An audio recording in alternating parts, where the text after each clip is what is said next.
So what did we discuss yesterday?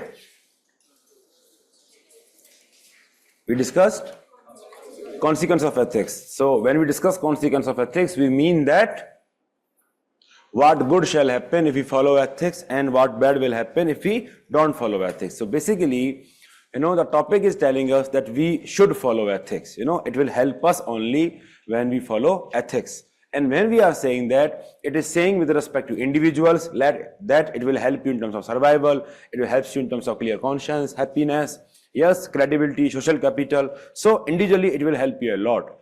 Talking about organization, it will help you from the perspective of economy, efficiency, effectiveness, then retailing the outside talent, then building the brand value, profitability, so on and so forth. Yes, and when we talk about society in general, then we should understand that we should follow ethics because it will help us at various levels. We discussed the different axes with respect to societal impact.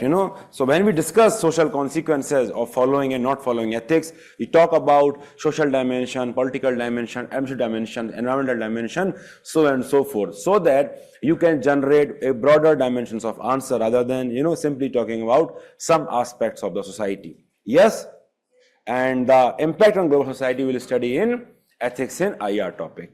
Then we also discussed applied ethics. By applied ethics, we understand that the application of ethical standard in a particular context. We talked about technological ethics because technology is all pervasive in today's era. Yes, we understood that it is important that technology should be fair, it should respect our privacy, it should follow beneficence and non-maleficence. Yes, we understood that. We also understood that it should promote sustainability. Yes, and that is how we should use our technology.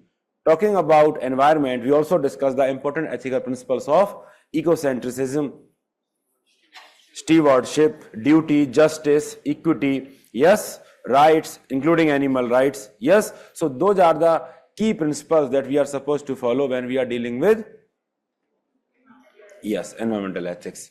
So now we understand that when we deal with such case studies, these are the keywords that we are supposed to quote in our answers. Understood? Okay.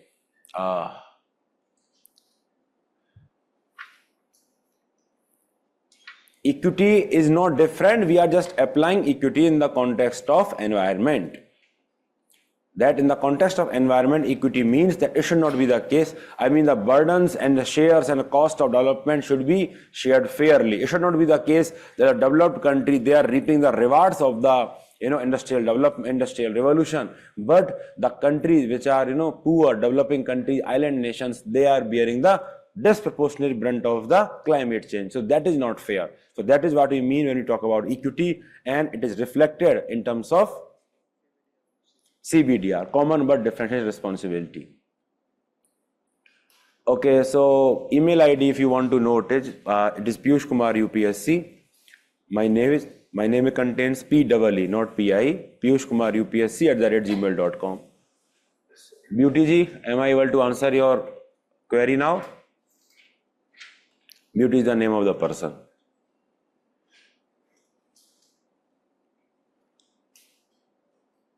As of now, you just look at the PYQs, that what kind of question UPSC is asking. Interlinkages will automatically happen in due course of time as and when we progress through the syllabus. And then in section answer writing, we'll do that deliberately. So as of now, you are supposed to look at the PYQ just to remember what is asked by UPSC very frequently. So that is the only expectation I have. Today you have been given notes also. Yes, so please follow those notes. We will have 2 days leave, I think. And then on Saturday, Sunday, you should revise that notes.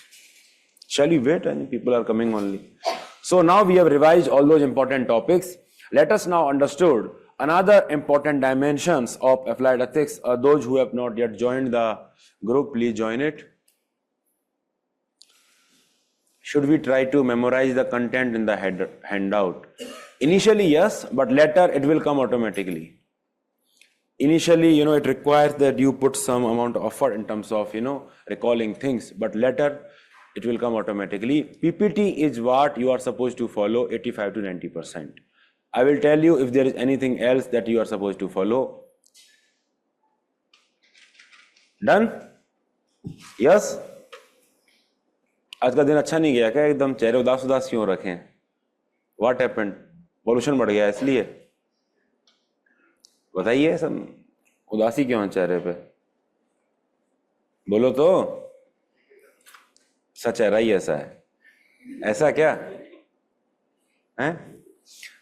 I think in the morning I had my last class in one of the foundation batch, and that is what I told them. There is this great song, patriotic song, Kar Chale Hum Fida Watan Sathiyo. How many of you have heard that song? Very nice, no? So in that song, that line comes that जिंदा रहने के मौसम बहुत हैं मगर क्या है, जान देने की रुत रोज आती नहीं. So basically you will get all your time to live your life. Fortunately, unfortunately, this journey will end. One day it will end. And till that point of time when you are here, then you do that sacrifices. You can live your life. I'm telling you, although at this point of time it may seems that, कि sir ऐसा तो होने ही नहीं वाला है, हम कब अपनी जिंदगी जिएंगे, पता नहीं जिंदा बचें कि ना बचें. although this is what you may feel like, but I'm telling you that time will come and you will get all your opportunities, to enjoy your life. But as of now, seldom in our lifetime we get such opportunities in which वो ना जान देने की रुत रोज आती नहीं. That we are supposed to be so disciplined. If you live that journey so sincerely, then you will be very proud of yourself as human being, irrespective of the result. It will give you a lot of confidence as an individual that that we worked really hard in the times when we were supposed to do that. So that little bit period of time is there. I guess 1.5 year is there. So just just live that time. Do all the sacrifices that are requisite, and I'm sure you will be very proud of the journey that you have had. And then it will definitely help you in terms of final examination also. Understood? तो ऐसे परेशान मत हो, इसको तो जियो भाई, ये समय तो याद आएगा आपको आगे चल के. Yes? So now I think all of you have joined that. Yes? So let us discuss another applied dimension of ethics, that is media ethics. Now, what are media ethics?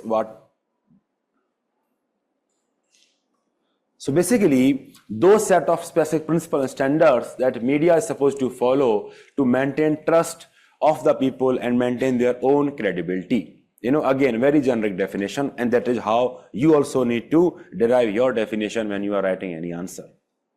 Understood? So, media ethics will be about those ethical principles that we are supposed to follow. So, what is the job of media? What do we understand by media? Media is simply the medium, medium of propagating information. Yes? Media, I think one of you has messaged on the group that the app does not allow the screenshot. How does it actually work? That you watch the lectures on laptop and then you take photo from your mobile phones, and that is how it has worked for all the students. So that you can do. So let us talk about media. So media is simply the medium of disseminating information. Yes? And media is very powerful. From just a single click, you can broadcast your information to millions of people. So when you have that kind of power, and that power should come with some sense of responsibility. And the primary responsibility of media is, because it is a medium, that the information that it is broadcasting, it should be accurate information. It should be fair information. It should do its own due diligence before it broadcasts that information to so many millions of people. All of you know about this? Poonam Pandey, who faked her own death. Yes? So she pulled that stunt, and and media published the story. Media published the story that she is dead, and there are so many, condolatory messages on the social media. So fans of her, they were really hurt that she has left too soon.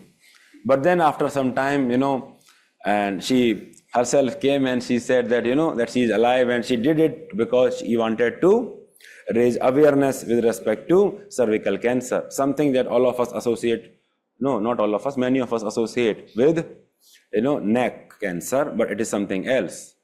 And it did actually lead to the, spread of awareness with respect to that.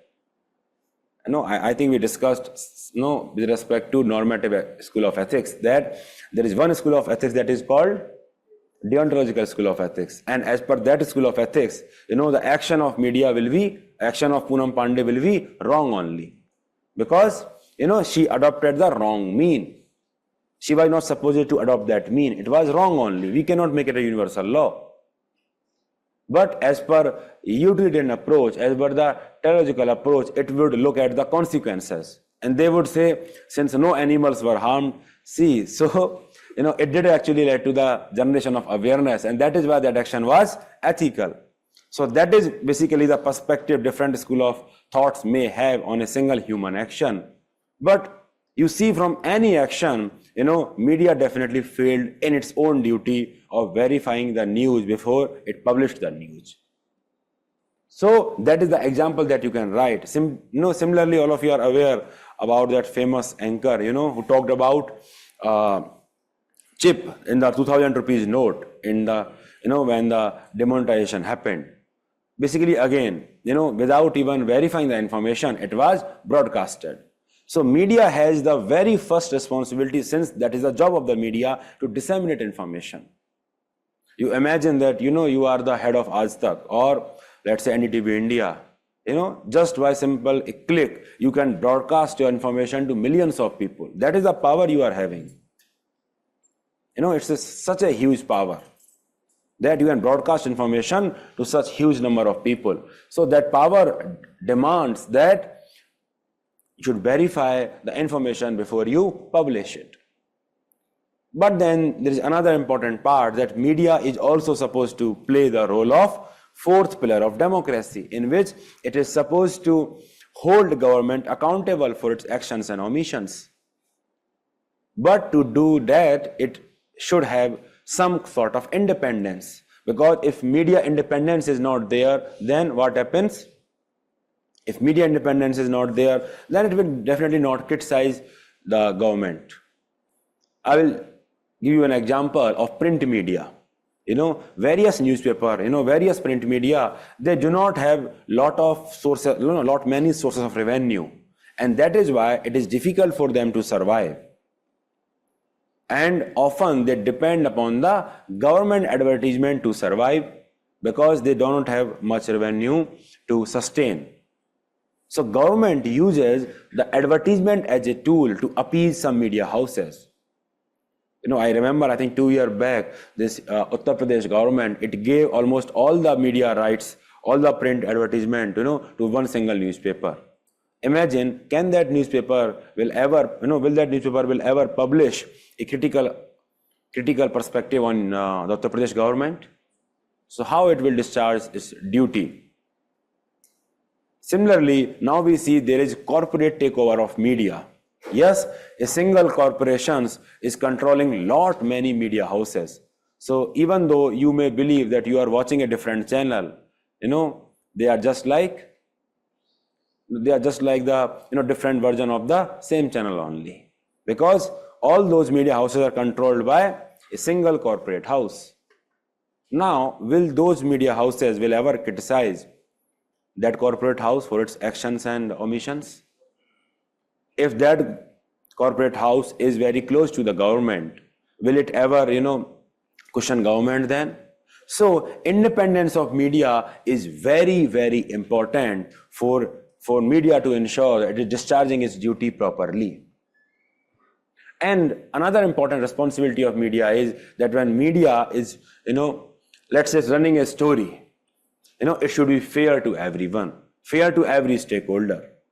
We talk about Sushant Singh Rajput case, it was the great opportunity to raise the awareness with respect to mental health. But then look what happened, it was used to sensationalize thing. A poor girl was hounded like anything, and there were media trials, and the very principle of natural justice, that people are innocent until proven guilty, it was not followed. So media should be fair and impartial when it is covering the various issues. During the coverage, it should be human.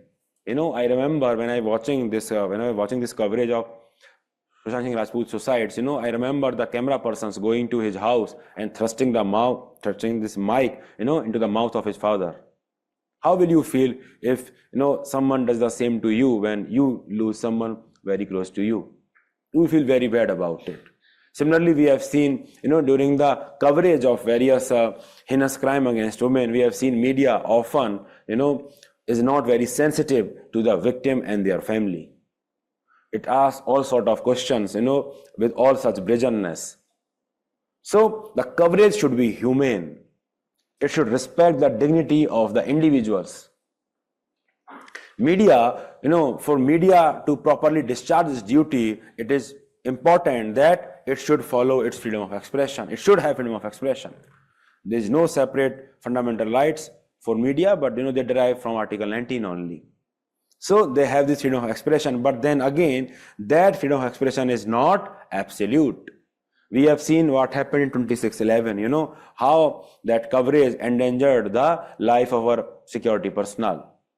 So basically, it also have, bad impact when you are not actually using your rights with utmost responsibility.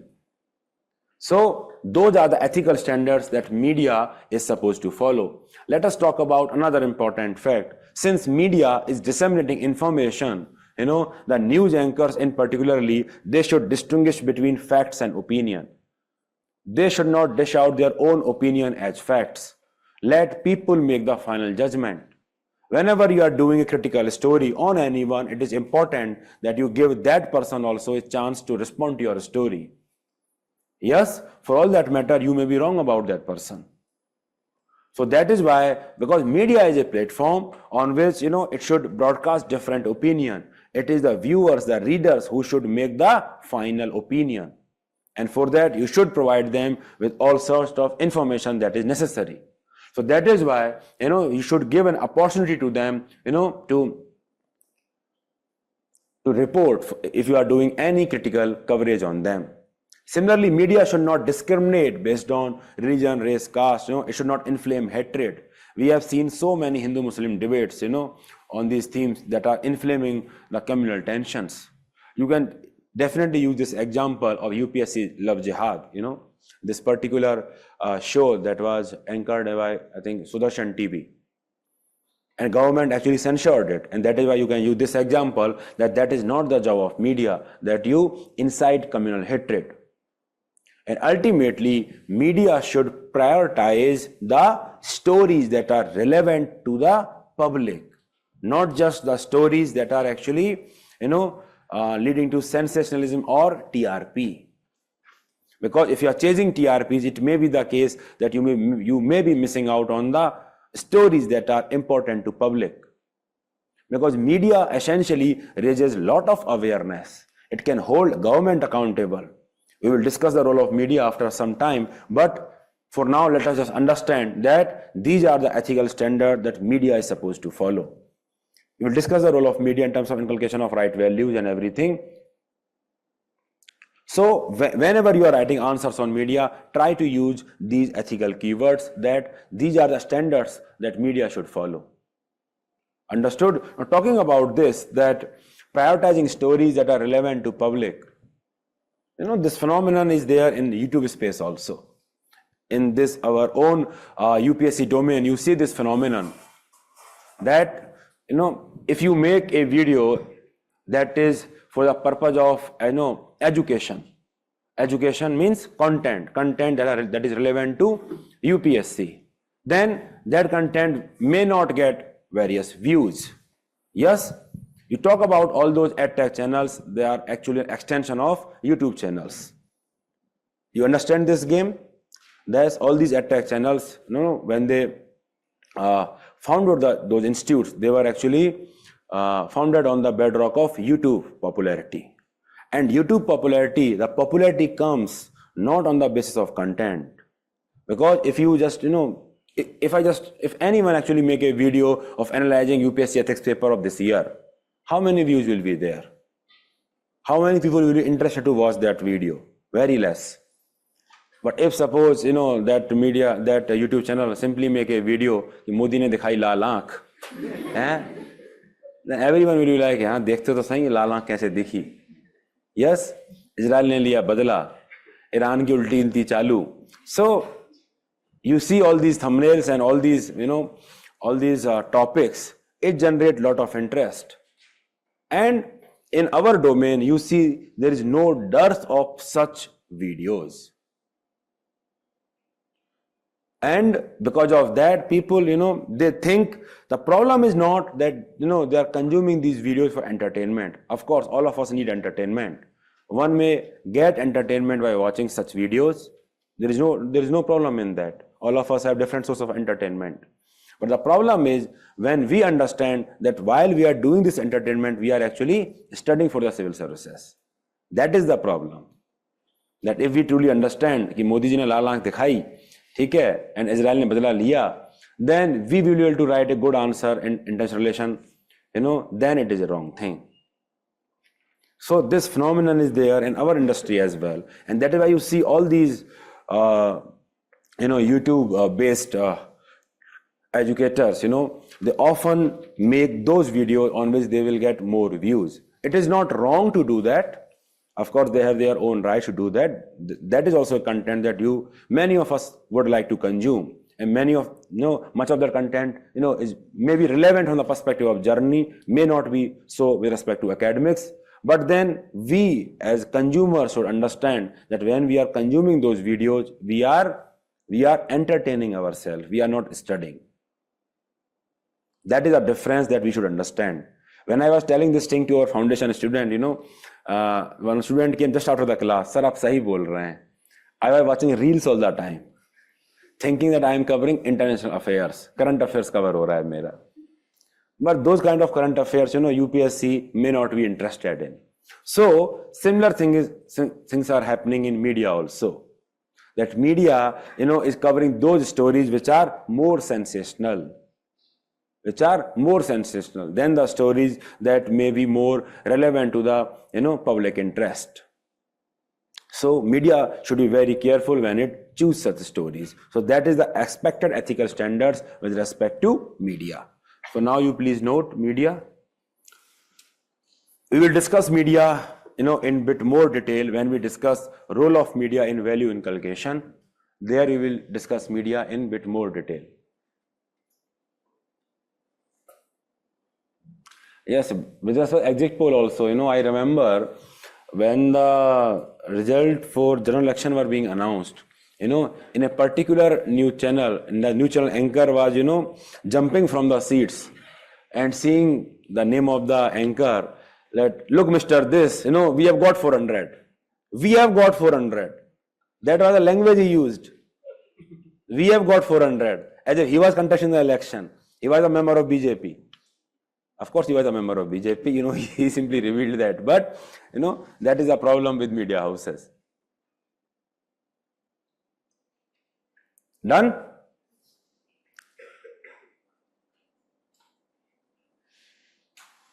Media ethics, please write from here only. It is not covered in that great detail in your notes. Apart from that, there are business ethics that we will study in corporate governance. Yes. And apart from that, there is bioethics. Bioethics is given in your notes only, so you can refer to that. There are various standards. Some of the standards are common only, the beneficence, non-maleficence, and everything. Yes, so those standards are common only, so you can just, go through that in your notes. Online walo, aapko notes mil gaye? All of you have got the notes? Yes? Okay. So now let us move to very important topic. And this topic, UPSC has not touched this topic in terms of the question in section A. So this is the question. This is a topic that is waiting to be asked by UPSC. UPSC has not asked question directly from this topic for so many years. That is ethics in private and public relationship. उदित शर्मा आपको क्यों नहीं मिले भाई? सबको तो मिल गए। आयुष जी कहाँ पे मिले आपको? पोर्टल में कहाँ पे होते हैं? क्लास नोट्स में जाके ना, हैंडआउट सेक्शन में। Some handout section is there and you please watch that. In handout section you will find those notes. So let us discuss ethics in public and private relationships. So as the name is clear, what does it mean? What does it mean? Ethics in public and private relationship. What does it mean?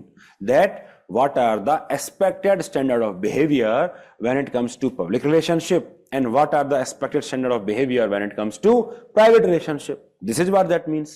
That if we are not fulfilling those standards, then we are committing something wrong. And if we are fulfilling those standards, then we are doing something right. Understood or not? But before we understand that, let us first understand the difference between public relationship and private relationship. Because that is very much important and the question arises on that topic from various angles. So when all of you are sitting here, so all of you are, we are in public relationship or private relationship? It is public relationship, right? But when you go home and you meet your friends, at your flat, then it is public relationship or private relationship? It is private relationship. So private relationship is very narrow relationship basically that we share with our family and friends only. Rest of it is basically public relationship.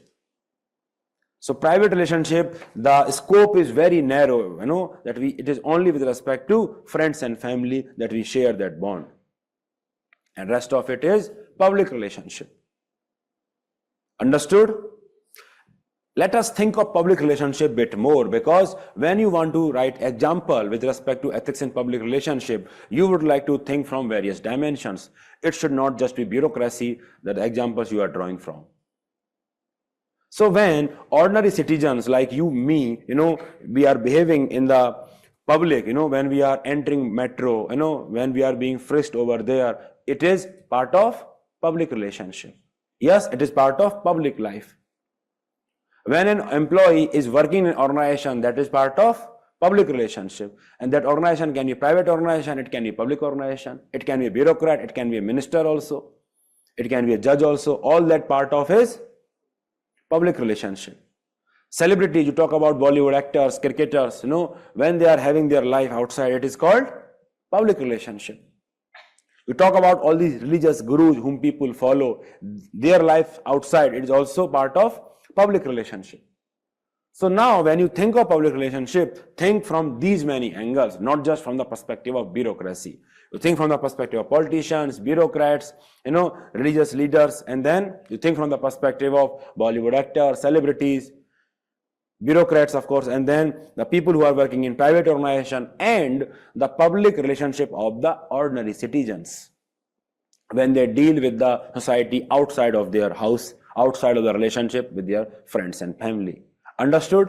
So that is what first you need to understand, that private relationship and public relationship, it is very much different.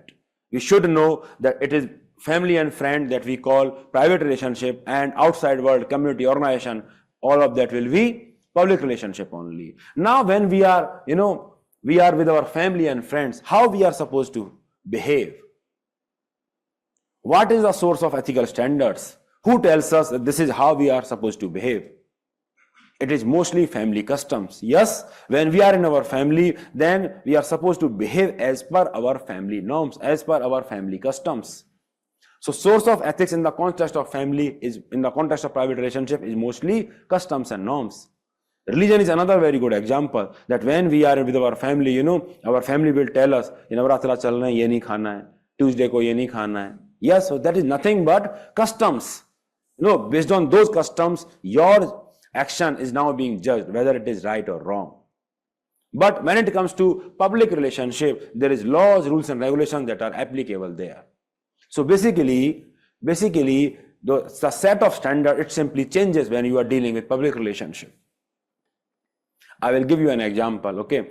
Let us just take the example that for some reason, all of you are angry with me, okay? Suppose it just happens. So don't suppose we are. Okay, so suppose you are angry with me for whatsoever reason, and you want to abuse me, here. Can you do that? Sorry आप सोच रहे हैं again बहुत गलतफहमी है आपको है. Suppose you want to beat me, can you do that? Again, गलतफहमी सर, बाहर निकलिए. So basically, you know, when you are behaving in public, you know, there is something expected of you. There is sort of standards that are there that all of us are supposed to follow. So you may not abuse me here, you may not beat me here. But suppose, you know, you are frustrated with me for some reason and you simply go to the house of your friend, you know, and you will start abusing me left, right and center. And the same action, you know, will be excused that yes, that is what friendship is for, that you can say everything to them. So now you can see, I guess, that just because the context is changing, the same behavior can be termed wrong and same behavior can be termed right. Simply because the context has changed. So that is the importance of this context, that we need to understand that ethical standards may be different when it comes to private relationship and they are different when it comes to public relationship. I will give you another example. Suppose you are a Jain. So when you go to your family, then you will be observing, you know, all sort of non-violence. Yes or no? That is what you are supposed to do. But suppose you become district magistrate, and suppose, you know, or you are made the, you know, chairman of the board that take care of the export of the meat products of India. Now, would you allow your private belief pattern to interfere with your public duty? So, can you see how our behaviors are judged very differently when we are in public life and when we are in private life? Because the source of ethicality is different. If you try to, you know, abuse me and say so many things, then there may be consequences for you. Because here, laws, rules and regulations are operating. Similarly, we talk about in the context of private relationship, the enforcement is mostly voluntary. Our family members, you know, they will tell us so many things that this is what you should do, this is what you should do, but we don't do it. Yes? Thoda sa moti chamdi ke hai na, so we don't do it. Because it is mostly voluntary. But when it comes to government, you know, it is very formal. It is externally imposed. If you are not following law, let's say traffic law, if you are not following rules, that, you know, you are beating someone in the public, then there exist mechanisms that will hold you accountable. Police, court, everything is there. But in the context of family, it is mostly voluntary. The relationship is mostly informal in nature, but public relationship is more formal in nature. So now you are understanding the difference between public relationship and private relationship. And one of the important difference that is there between public relationship and private relationship is that the essence is very, very different when it comes to private relationship. Because when you are friend with someone, when you have someone as your family members, you know, the essence of that bond is love. You are expected to love each other. But when it comes to private relations, public relationships, you know, the essence is totally different. It is called societal interest. Public interest always triumph over individual interest. The essence is always societal interest. I will give you an example. Now let's say you are a friend, you are friend with someone, your friend, who has become IAS officer and he has been posted as district magistrate in your district. Yes, and he's very close friend of you. But after getting posted there, he has not even called you, messaged you, and he has not even met you. And he has not also answered your text messages and calls. And then, how would you feel? You will feel that behavior is wrong. Yes, that behavior is wrong, because if you are truly close friends, then you are supposed to love each other. You are supposed to, care for each other. So if that person is ignoring you, then that behavior is wrong, because it is a private relationship. But can the citizen of that district say कि DM साहब तो प्यार नहीं करते हमसे, ये तो आते नहीं घर पे चाय पानी पे? Can the citizens of the district say like that? Yes, they cannot say like that. Because in public relationships, it is not expected that we love each other. It is not expected. Love in that sense of love, that we expect in the context of private relationship. So the essence of public relationship and private relationship is totally different. I will give you another example. Now suppose there is a soldier who has been just recently married.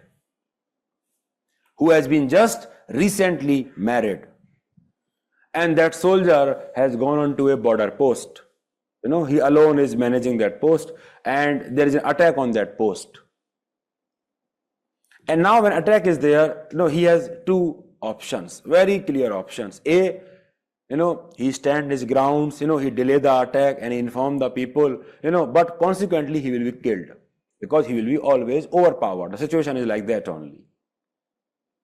And B, option is that he simply run from that situation and join his family because he has been recently married. Yes, naya pyar hai bhai. Yes. Now, how many of you will term his second option as wrong behavior? That it is wrong for him to leave his post and join his family. कितने लोग बोलेंगे ये behavior गलत है when the attack is there? बोलो, हाथ खड़ा करो, ईमानदारी से क्या है? अच्छा, कितने लोग बोलेंगे ये सही है, ऐसा कर सकते हो?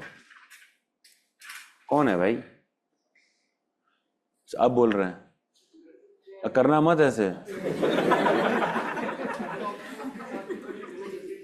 कोई ऑप्शन नहीं है, किंतु परंतु अभी केस स्टडी नहीं बनानी मुझे. यहाँ पे दो ही ऑप्शन है, यही जो दे दिए.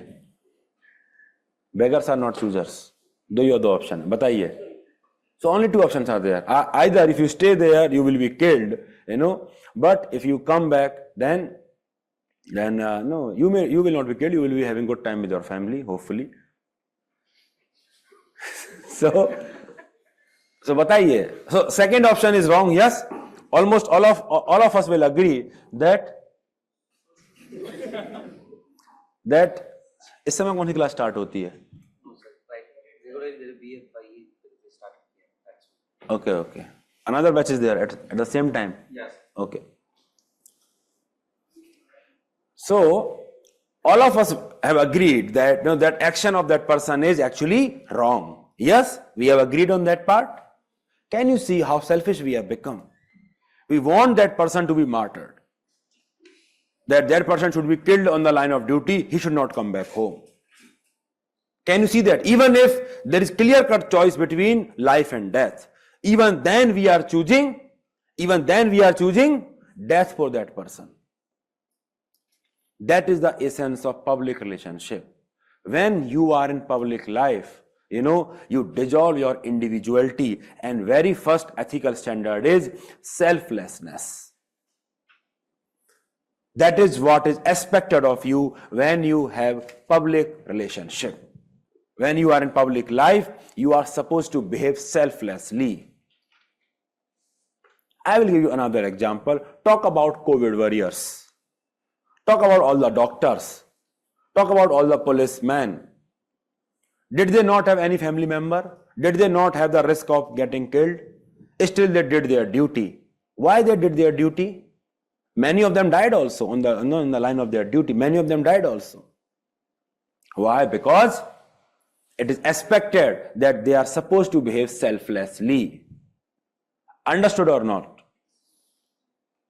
But the same set of standard, we may not, apply in private relationship. We may love someone so much that we may say, "Arey bhai, theek hai, aaja." But in the context of public life, we are supposed to behave selflessly because the essence of public life is overall societal interest. That is something that you need to understand. Hierarchy of value, which one is more important for the soul? It depends upon the. अब देखो, मैं आपको इतने सारे example दूंगा, आप उसमें बाल के खाल निकालोगे ना तो गड़बड़ हो जाएगा. Any case study that is there, आप बोलेंगे सर इसमें सही गलत क्या है, in all such situations, what is important that all of us should have all the information. So, in the hierarchy of value, the duty is paramount for the soldier, and duty is paramount for every person who is living the public life. I am telling you this, and that is the paramount value that one should follow. Okay, so selflessness is very much important. Another example can be, firefighters. Now, firefighters, they enter the building when everyone else is coming out. Yes?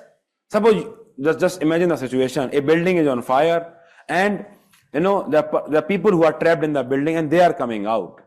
And there's firefighter who is standing on the door and he simply says that I will not go in. You are standing there. What will you do? And what would you feel exactly? ये क्यों नहीं जा रहा इसमें? Yes? Even though it may mean that, you are putting him in danger. That is what you will feel exactly, that he should go inside. And you will feel that with all sense of entitlement, that he should go inside. Even though he may be killed in doing so, while everyone else is coming out, because it is his duty. So when it comes to duty, when it comes to public life, you are supposed to behave selflessly. You are supposed to care for others. And that is more important than others. Yes, selflessness.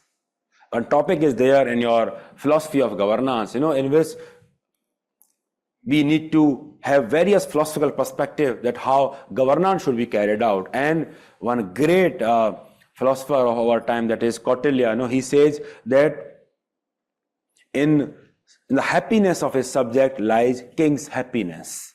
So basically, he should do whatever pleases his subjects rather than what pleases him. So that is nothing but selflessness.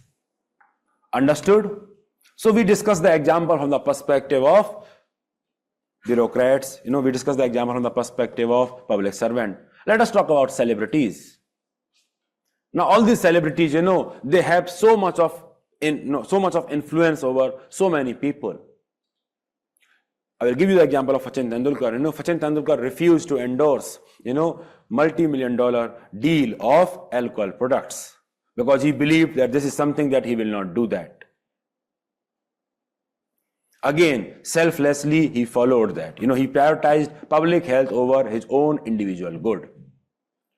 Kautilya says that in the happiness of his subject lies the king's happiness. If you are king, then the happiness of your citizens, it should be the paramount concern for you, not your own happiness. So basically, again, the same thing, selflessness is being promoted. So when you are a celebrity, you need to be very mindful of your actions because your actions have lot of influence. And that is why, even though if you are an ordinary person, you may have the latitude of doing so many things. In public life, you may not have that sort of latitude. Because you are supposed to be selfless. Understood or not? Then, in public life, integrity is very important. Integrity is very important. Integrity is basically that you are following all your moral principles even when no one is watching. It reflects wholesomeness of the character. Even when no one is watching you, you are following those ethical standards. That is what integrity. So integrity again is a very important standard in the public life. Would you trust the politicians, who are saying something and doing something else? Would you trust such politicians? So in public life, they will lose their credibility. Would you trust, persons like Keshav Chandra Sen who espouse that they are against child marriage and then they themselves,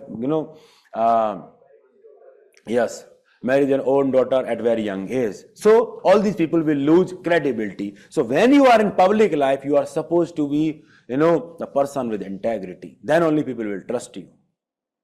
Doubt है? ऐसे relax कर रहे हो? करिए कोई problem नहीं है. I will give you another example. When Dr. Manmohan Singh was the finance minister, after this LPG reforms, he was a protagonist of the reforms. And all those reforms led to the devaluation of rupees because it opened up the economy and it led to the devaluation of rupee. And Dr. Singh, he had dollar savings of his own. No, he had his own dollar savings, and because of the depreciation, the dollar savings, their value rose. What did he do? He deposited those gains in Prime Minister Relief Fund. And that is the example of integrity. It is the good example of integrity because no one asked Dr. Manmohan Singh that you should deposit those gains. If he had kept those gains with himself, then also no one had questioned him. And that is why it is the great example of integrity. So in public life, we are supposed to be men of integrity because then only people will believe in us. Integrity, very, very important. Understood? Then you take the example openness. Yes, transparency is required when we are dealing with public life. And at times, it may violate our privacy also. When all of you go to this Delhi metro, do you not allow yourself to be frisked by some other person? Yes, you allow that. So you need to be open about it because there it is not your privacy that is paramount. It is public interest, security that is paramount. So in the context of public life, again, the ultimate thing is public security, public interest, openness. You are supposed to be open about that. And that is why the recent order of the UP government in which it has asked that all bureaucrats should, all the people that are working, government employees, they should declare their assets online. It is basically that you should be open with respect to your assets and liability in the public. Openness. In public life, we are supposed to, treat each other with utmost dignity and compassion. You talk about Gandhiji, you talk about Mother Teresa. So these are the examples in which they were treating everyone with utmost dignity and compassion. In public life, we are supposed to, we are supposed to follow leadership. We are supposed to take initiative. A leader is someone, who is taking initiative, who is showing how Manmohan Singh reflected integrity. I gave you the example, in that one example I gave you. Did you listen? Should I repeat that? Kahan pe the? Leadership. Suppose you are coming in Delhi metro, and if you are coming in Delhi metro, and there's a pregnant woman who is standing there, and there's a young man, who is sitting on the seat that is reserved for the women. Then one option is that you let go of the thing. Other option is that you take the initiative, you take the leadership of the situation, and you guide that person that no, it is your seat. No, you have to sit here. Leadership. In public life, we are supposed to take initiative. Environment is another example of that. The example is that Manmohan Singh was, protagonist of the reforms. And because of those LPG reforms, the rupee was devalued. It depreciated with respect to dollar. Because of those reforms, our currency was earlier highly valued. And he already had some dollars in his own name. And because of that, the price of dollars went up. So he deposited those extra gains in the Prime Minister Relief Fund because he had this conflict of interest. And no one asked him to deposit those gains, and still he did so. And that is why he's a great example of integrity. Don't confuse integrity with probity. I will tell you later. Some of you are asking that how. This is the example of integrity only. Probity is a different thing that we will discuss later. So, leadership, accountability. In public life, you are held accountable for your actions and omissions. The law is there to govern you. Yes, accountability is there. Every action of the public figure, it is governed. Bureaucrat, you talk about anyone, it is governed by law. Accountability is there. They are held accountable for their actions and omissions more than ordinary citizens at times. Yes, but then let us talk about what is expected in private life. What kind of ethical standards are expected in private life? Yes, most important is fidelity. Can any relationship between husband and wife survive without fidelity, without loyalty? So it is expected that the people who are in that relationship, they are loyal to each other. So if they are not loyal to each other, they are wrong. So fidelity. In family, responsibility is one of the cardinal values. We are supposed to feel responsible towards each other. Parents have this responsibility to raise their children. Yes or no? Then later, children have this responsibility to take care of their elderly parents. In fundamental duties, I think, is there in which parents are supposed to take care of the children.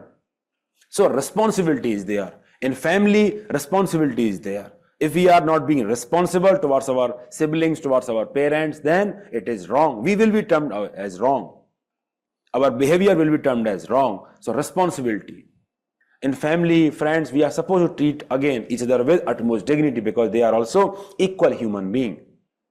If the relationship between husband and wife is there, then husband cannot treat the wife as his property. She also deserves the same dignity. So dignity, if one is not following that, then of course it is wrong. Compassion, again it is desired. Love and compassion is desired in private relationships. We talk about mothers, how selflessly they behave at times, that they, without even, at times it just happens that we are very sad, we have been going through a very rough phase, and mothers, without even, telling them verbally, they get to understand that. And they do everything in their power to help us. So compassion, love is there, and that is the cornerstone of family relationship. Tradition, customs, when we are in family, we are supposed to follow our tradition, customs. At times people take their traditional customs, so rigidly that they may even indulge in honor killing if you are not following the tradition and customs. So if you are following them, then it is right thing to do. If you are not following it, it will be wrong thing to do. Understood? Traditions and customs. Similarly, you take the example of rule of law. In private relationship also, you are governed by rule of law. I will give you the example of Domestic Violence Act.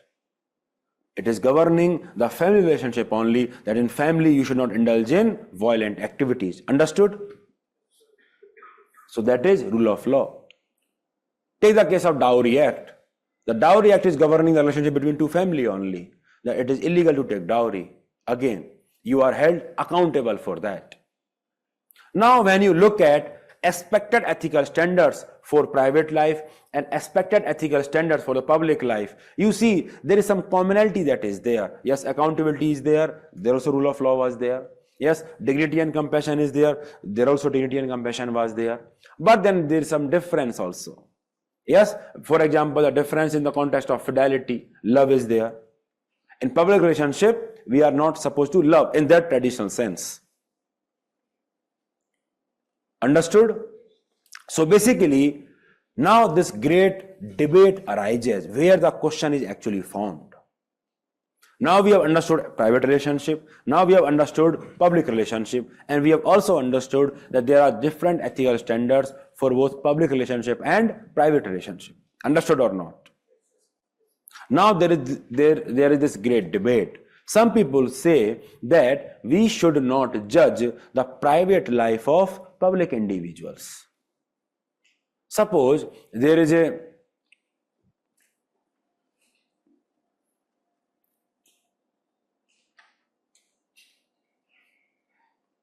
compassion अभी आपको पढ़ाया नहीं है, so it is not the example of compassion. The example that you are giving, the example of courage, that 2,500 soldiers fought in front of 15,000 soldiers. That is courage, that is not compassion. Okay, so कहाँ पे थे हम? Yes, I will give you an example. Suppose there is a very efficient administrator that is there. Very efficient administrator. He's bachelor, and everything he's doing great. Whatever task has been, he's a district magistrate, and whatever task has been given to that person, he's performing that task very efficiently. Very efficient administrator. Health indices of that district is great, educational literacy, everything is great. But then that person, has very colorful life. In his private life, he's very colorful. He's having, let's say, 3 to 4 girlfriends, he's drinking all the time in his private life, of course. He also into gambling and everything. But when it comes to doing its duty, he is very sincere. He is very sincere. So now, there are two types of people. One type of people will say that don't judge him on the basis of his private action because that does not concern us. Is it really our business how many girlfriends he is having? We should be concerned as citizen how he is performing as district magistrate. So there is this group of people, who will say that we should not judge the private life of public individuals.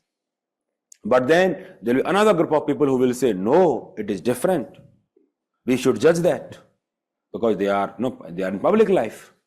We should judge that.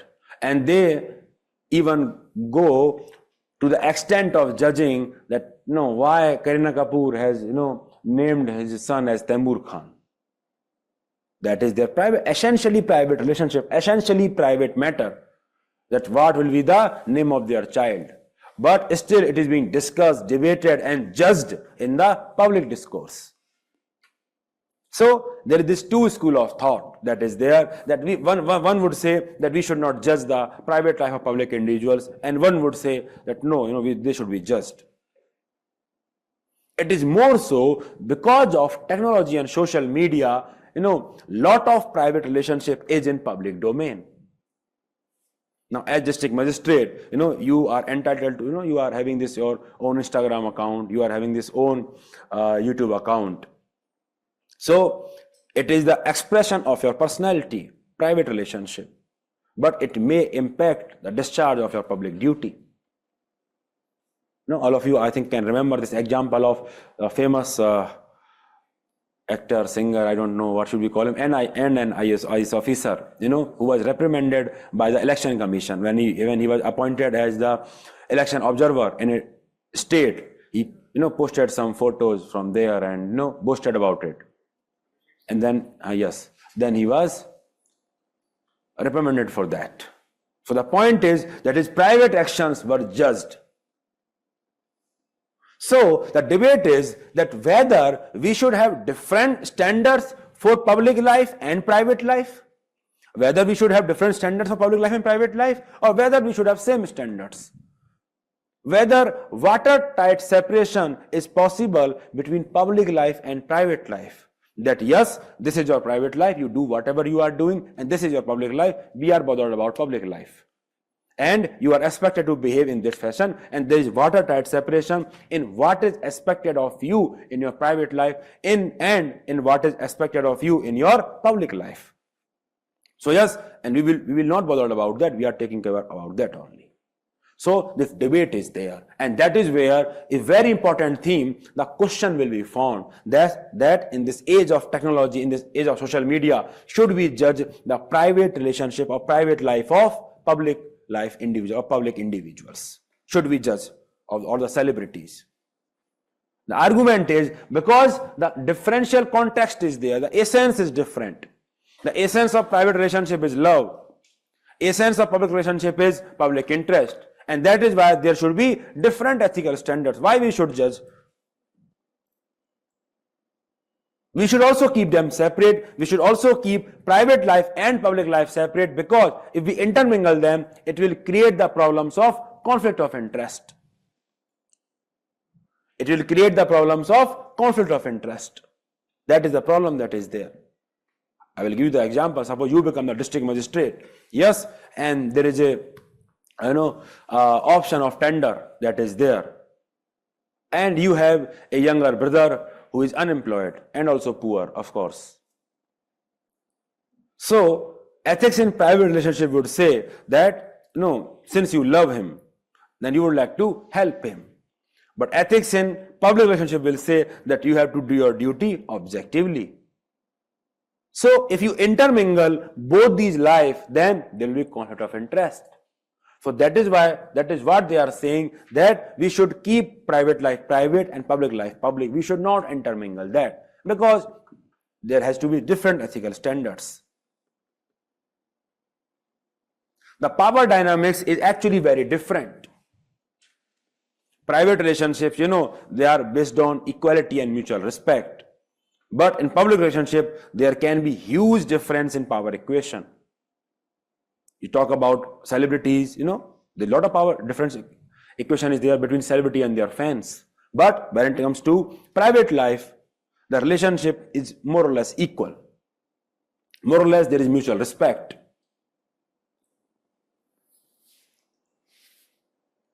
Then another argument is that it may actually lead to more restrictions on the public figures. And that is why we should keep them separate. If we intermingle them, then what will happen? We will be judging their private life very harshly. So do they not have their right to private life, right to privacy, right to liberty, if we judge them on the basis of their private life? Yes or no? And basically, because of that, we may, if we mix them, we mix private life and private life, we may hold them, accountable to superhuman standards, that they should be like saints only. And that is a problem that is there, that we will be judging them on the basis of their social media posts, we will be judging them on what they are doing in private life, what they are eating, what they are doing, everything, except on the public life. So that is a problem that will be there.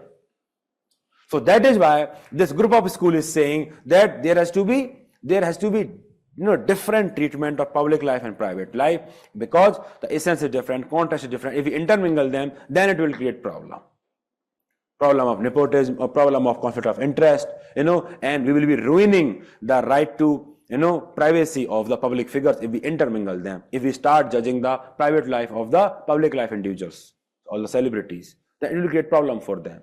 They will not experience liberty. Understood? All of us know this example, he was judged on his private relationship. But then there is school of thought that will say that is watertight separation really possible?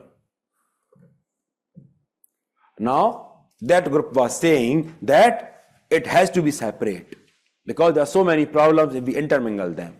Now, they are really saying that is watertight separation is even possible? Is it even possible?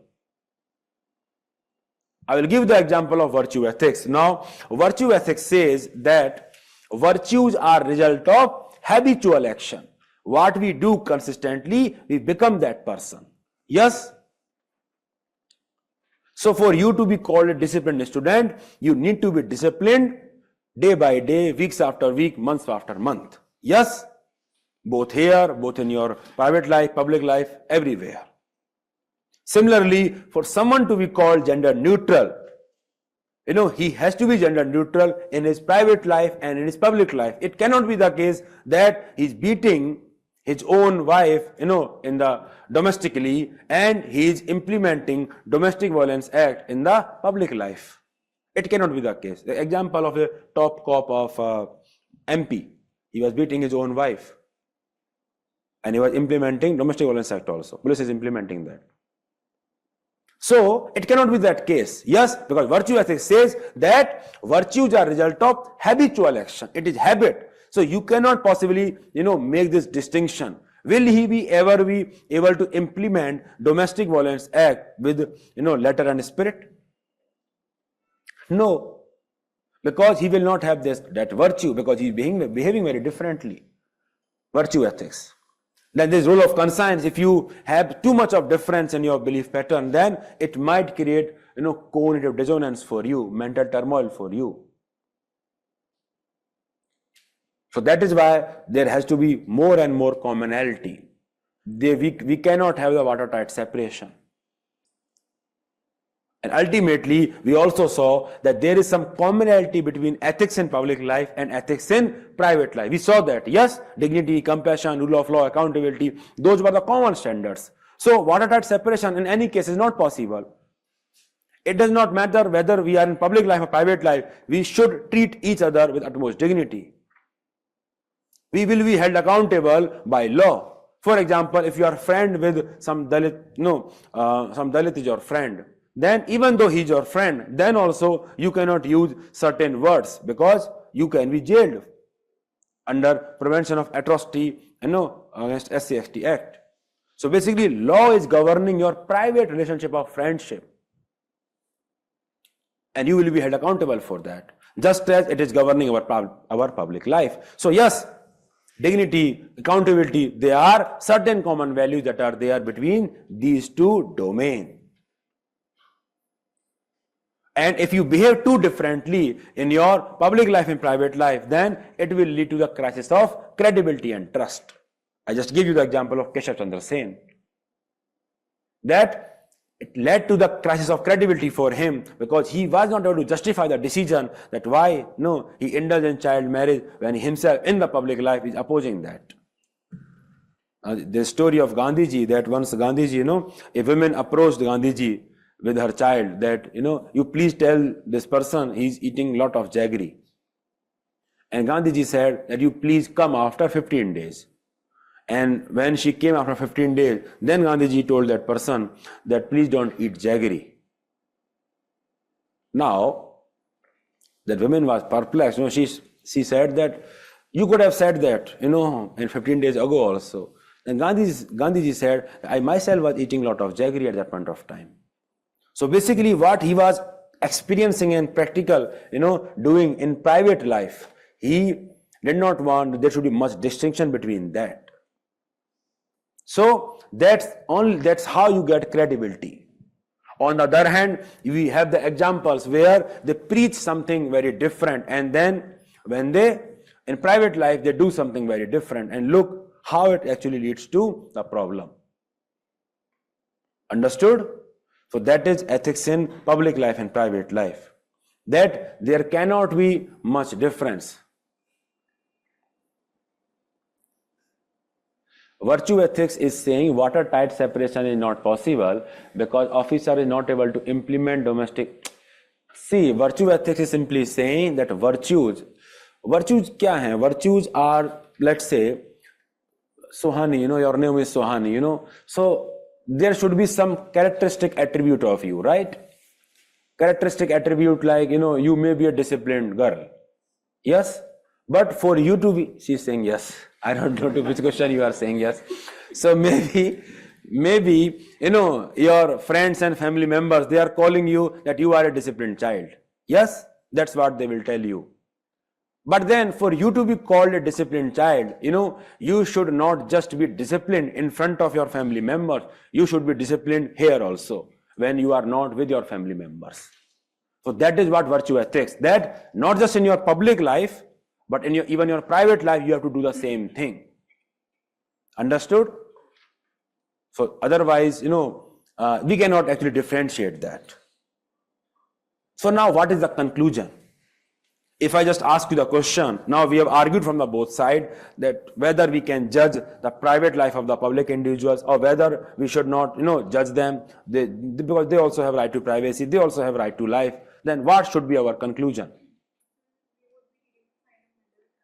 So, with respect to this question, that whether we should judge, especially in the context of social media, and the technology, when the private life of the individuals, that is open, that is in open, open domain.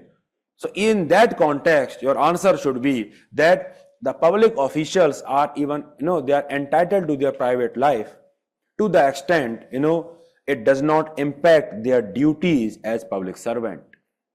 For example, let us take that example of the efficient bureaucrat only. Suppose he is doing some gambling. Suppose he is playing, poker. Suppose he is playing poker with the friends. Now, when he is playing poker with the friends just for the entertainment and in a very regulated fashion, then he is allowed to do that. Yes, normally speaking, he is allowed to do that. But suppose he is into this habit of gambling, so much so that he becomes bankrupt, then it will definitely impact his functioning as a district magistrate, because then he will look into the opportunity to make money.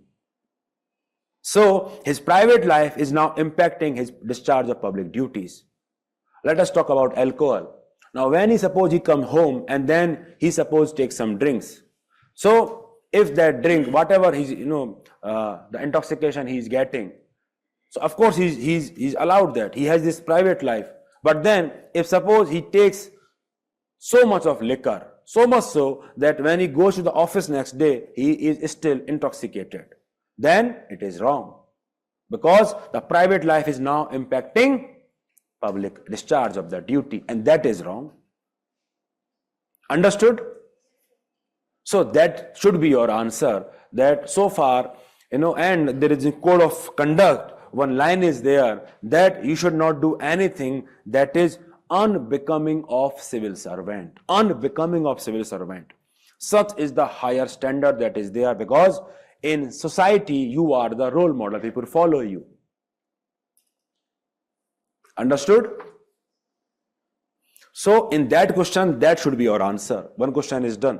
That to the extent it is impacting your public duties, yes, you should be judged. But after that, you have your private life. Now, in this context, whether we should have different ethical standards or whether we have, separate standards or the same standards, the answer is that there is both differences and commonalities. Because ultimately, human values are paramount in both of them. Because ultimately, both in public relationship and private relationship, you are dealing with humans only. And that is why you should treat each other with dignity, compassion, and all such keywords will be here also. Ethical standards in public life are nothing but the standards that Nolan Committee has also espoused. That this is what we are supposed to follow when it comes to ethical standards in public life. Nolan Committee examples. So now, have you understood all dimensions of ethics in public life and private life?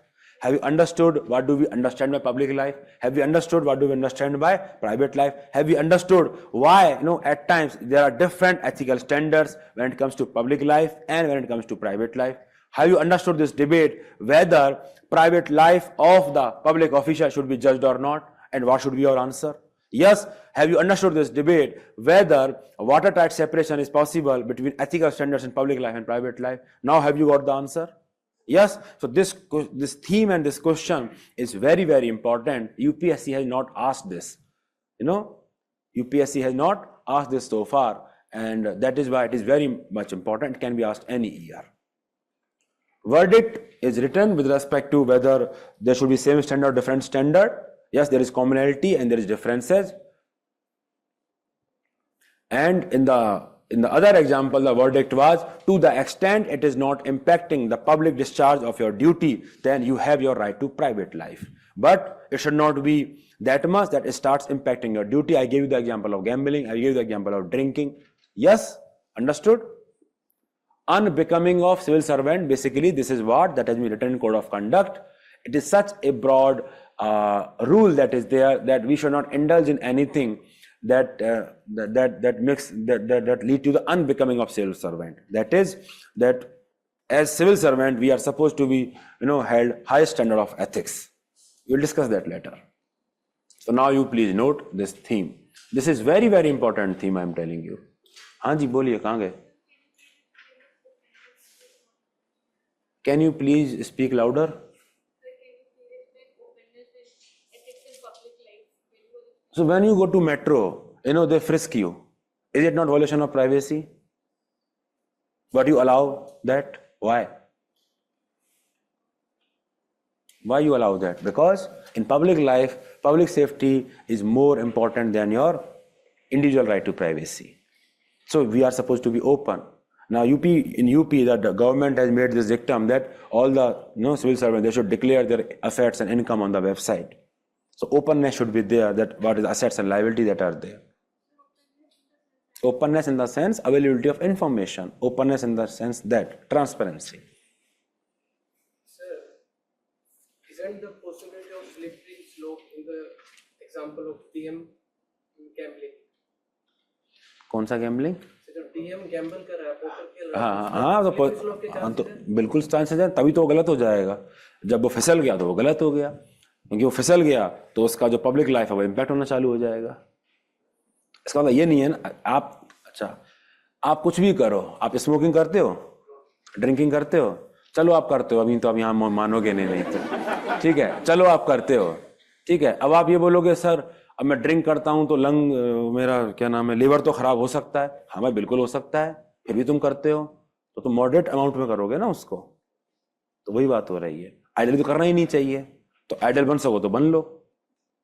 और समझ में आ गया? Sir liquor से समझ में आ गया. Such concept of clarity person gets from liquor. भाई साहब आप कहाँ जा रहे हैं? अभी टाइम है, खुलता है, बैठो जी. Characteristic traits, virtues are yes, good traits, good. Bad traits are vices. अगर सपोज आप किसी को बोले आलसी हो तुम, तो वो bad trait है, वो vices है. और attribute of character and you get. अब ये बताओ क्या नाम था, दानवीर कर्ण, यस। सो कर्ण के नाम के आगे दानवीर लगाने में हो कितने साल लग गए होंगे? अपने नाम के आगे दानवीर, क्या उसको बचपन में दानवीर बुलाने लग गए थे कि 8 साल का हुआ तू आज से दानवीर कर्ण, तो ये सब दान करना है भाई। It would have taken him life time to earn that. सो अब हम उसके नाम के आगे हमने लगा दिया दानवीर Karna. Basically that is his trait, virtue. He practiced that throughout his life. Then only we awarded him that. तो ऐसा नहीं है ना कि खुद को जो पसंद आ रही है चीज वो मैं किसी ने मांग ली तो मैं नहीं दूंगा, और मेरे काम की नहीं है तो मैं दे दूंगा, तो वो दानवीर नहीं बना ना। तो डिफरेंस नहीं होना चाहिए, वही मतलब है।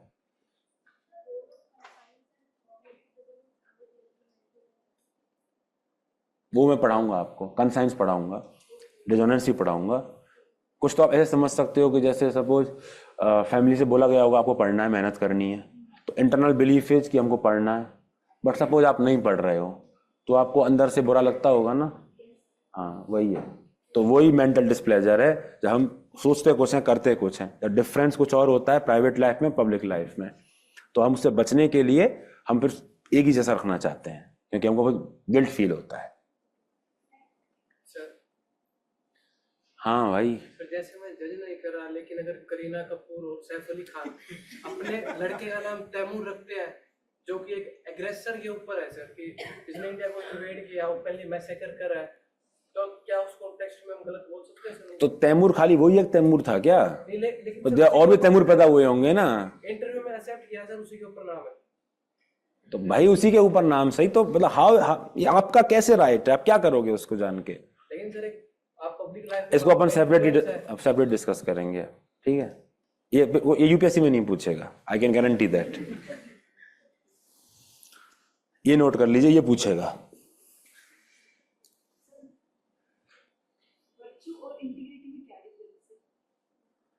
वर्च्यू और इंटीग्रिटी में, integrity is one type of virtue.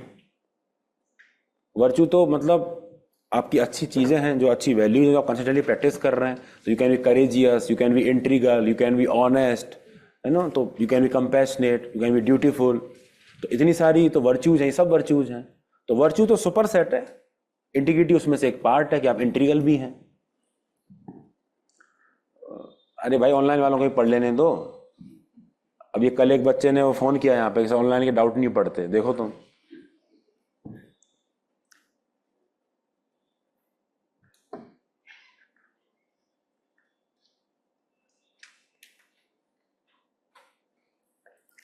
Slippery slope you can use, yes, that argument we can use, definitely. Kanak, we can use that argument. Are you the same Kanak whom I met in Jaipur 1 or 2 years back? Are you the same Kanak?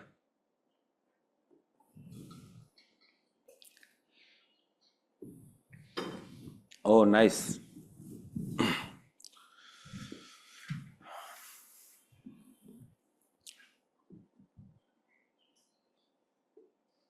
We should not indulge in anything becoming of that, no, civil servant. This is part of code of conduct, not Noodle committee. Code of conduct. Code of conduct में पढ़ाऊंगा उसको दोबारा से। Done?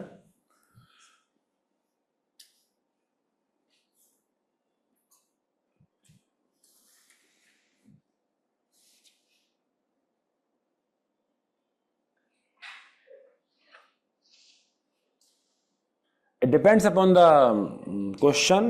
If the question is from the political personality, then definitely you can use their example. Gandhi ji से political personality, बोलिए कौन पूछ रहा था?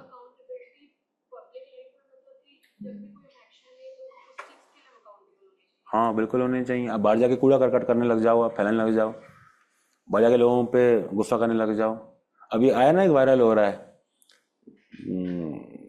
कौन था, फ्रूट जूस पिला रहा था, जो वो क्या मिला के पिला रहा था, वो गया ना जेल, फिर अकाउंटेबल था, पब्लिक लाइफ में अकाउंटेबल हुआ। भले प्राइवेट लाइफ में वही पीता हो खुद, तो पी ले भाई, तेरी इच्छा है।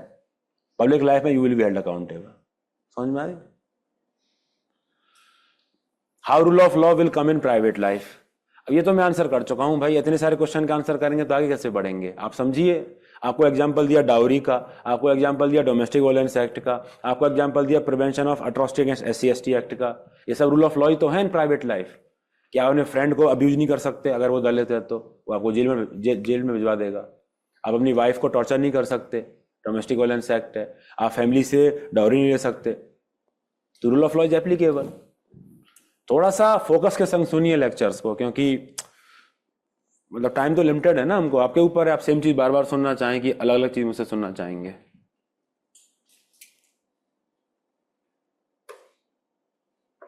यस, कॉन्टेक्स्ट तो डिसाइड करेगा ना, तभी तो मैंने बोल दिया कि to the extent it is not impacting your public discharge of duty, you have your own right to private life.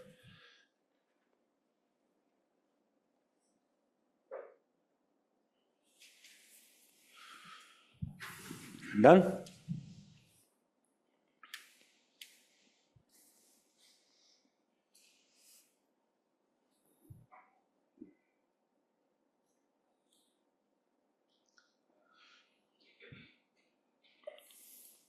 Done?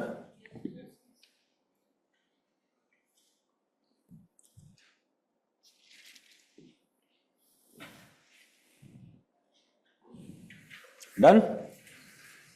So let us move to the next topic, that is human values. That is human values. Now, what are the values? Values are our preferences. Yes? अरे भाई आ जाओ, सुन लो अब। Values are our preferences. So what are human values? That humanity, humans collectively should prefer. Yes or no? That we expect them to prefer. And that is why, I think I discussed yesterday also, that we call the rapist in the case of Kolkata, the rapist in the case of Nirbhaya, we call them animal. Because they did not follow human value. They did not treat other equal human being with the dignity. Understood or not? And that is why we call them animals. Yes, so human values are those preferences, that is the meaning of values only, that those preferences which guide people to take into account the human element when you are interacting with each other. So basically, when you are communicating with someone, then you should have this notion that someone is also equal human being, and that then those preferences, how those preferences will be governing your relationship between those people, that will be called human value. Understood? For example, just because you are human, you should be treated with dignity. Yes, if you are human, we should be fair to each other. And ultimately, it is these human values which helps us in living a meaningful human life. The difference that was there between animals and humans. As humans, as I discussed yesterday in the context of Mill, that we are supposed to have this inherent sense of dignity, that this is something that we should indulge in and this is something we should not indulge in, basically justice and fairness. We should believe in that. Otherwise, we are not human. We are not living like human. We may be behaving just like animals. So it is because of these human values, it is because of these collective belief pattern, collective preferences, that we are able to live our life as human beings. Understood? In the UPSC, one essay was there, that life is a long journey between, very good, between human being and being humane. So basically, all of us are born as human being, Homo sapiens. All of us are biologically human being, but not all of us are, not all of us are actually experiencing humanity, मानवता. हम मानवीय जीवन नहीं जी रहे हैं. We are not living the human life. Not all of us are living the human life, and that is life. The journey between being born as the biological human being and truly living the life of a human. Now, have you understood this part? So, human values are all those preferences that helps you into, living living a meaningful human life that makes you realize that yes, we are human, and that is what differentiates us from animals. Now you are understanding human values? Yes, so let us just look at some of the examples of human values. What are some of the examples? Now, peaceful coexistence is one of the human value. All of us should usually believe in peace. Because if we don't believe in peace, there will not be any survival of any society. Society will not survive. We are supposed to believe in brotherhoodness, respecting others. We are supposed to treat each other with dignity. We should be able to, self-regulate our behavior, because as I said, the difference between humans and animals is that humans can control their desires. It is better to be a pig dissatisfied than the human being dissatisfied, because the human being is supposed to control his desires, his bodily desires, even though both human being and animal biologically they may have the same instinct, but because of their sense of dignity they have to control their desires, and that is what will make them human. And the people who are not able to control their desires, they will behave like animals. Understood or not? That we should be fair, we should be fair to everyone. Now, forgiveness is also the human value. Forgiveness is also the human value. Why? Because it is human to err. All of us are making mistakes. And when all of us are making mistakes, it is expected that we will forgive. All of us have made mistakes when we were a child, right? So suppose our parents were not, they did not have this magnanimity to forgive us. Then, क्या होता? हमको तो बाहर निकाल देते घर से. Yes? So it is expected. No human relationship can survive if we don't believe in forgiveness. Can any husband-wife relationship survive without forgiveness? Is it possible? Can any family relationship survive without forgiveness? Because it will always happen that some or the other member may commit some mistake. It will always happen. So we are supposed to forgive. That is the human value, because we should understand that yes, it is human to err. So now that we have understood that what are human values, let us now understand that how we get these values inculcated in us. Because biologically, all of us are born as same human being. But then what is the difference that is there in terms of values we inculcate in terms of our upbringing? And in that, role of family is very, very important, because the school is the first, the family is the first school, and the teacher and the parents are the first teachers of the child. And that is why they have tremendous role to play in terms of their role in value inculcation. But before we discuss that what is the role of family in terms of inculcation of value, let us discuss why it is important to inculcate value. And that is the essence of your ethics paper. And that is what you need to understand. अगर आप अभी इसको लिखने में ध्यान लगाओगे तो जब लिखने को देंगे तब क्या करेंगे? ये फाउंडेशन में बच्चे ऐसा ही करते हैं, वो लिखते रहते हैं और जब मैं लिखने को बोलता हूं तो कहां जाते हैं? वॉशरूम. तो टाइम है, खूब लिखिएगा. तो सुनो अभी सबसे पहले, because that is the essence of the entire ethics paper. If you have understood that, then you will write brilliant answers. And that is the reason this topic is there. The role of family, education institutions, and society in inculcation of values. Now let us discuss the crimes that are there in our society. Let us discuss them. Let us discuss all those problems. Let us discuss dowry. Now, dowry is there in our society. Yes, it is legal or illegal? It is illegal. Still it is happening. Why it is happening? Why it is happening? Because not just people, majority of the people have that notion. That is why it is continuing. So society collectively prefers taking dowry, and that is why even law is ineffective. That is why even law is ineffective. Now, don't you think perhaps law is bit too little late in terms of enforcing that law, that taking dowry is wrong, and that value should have been inculcated when that person was child? Now you understand the importance of value inculcation, sorry. Because later it may become difficult to enforce few things. You talk about cleanliness. How many of us can proudly say that we value cleanliness? We cannot say that.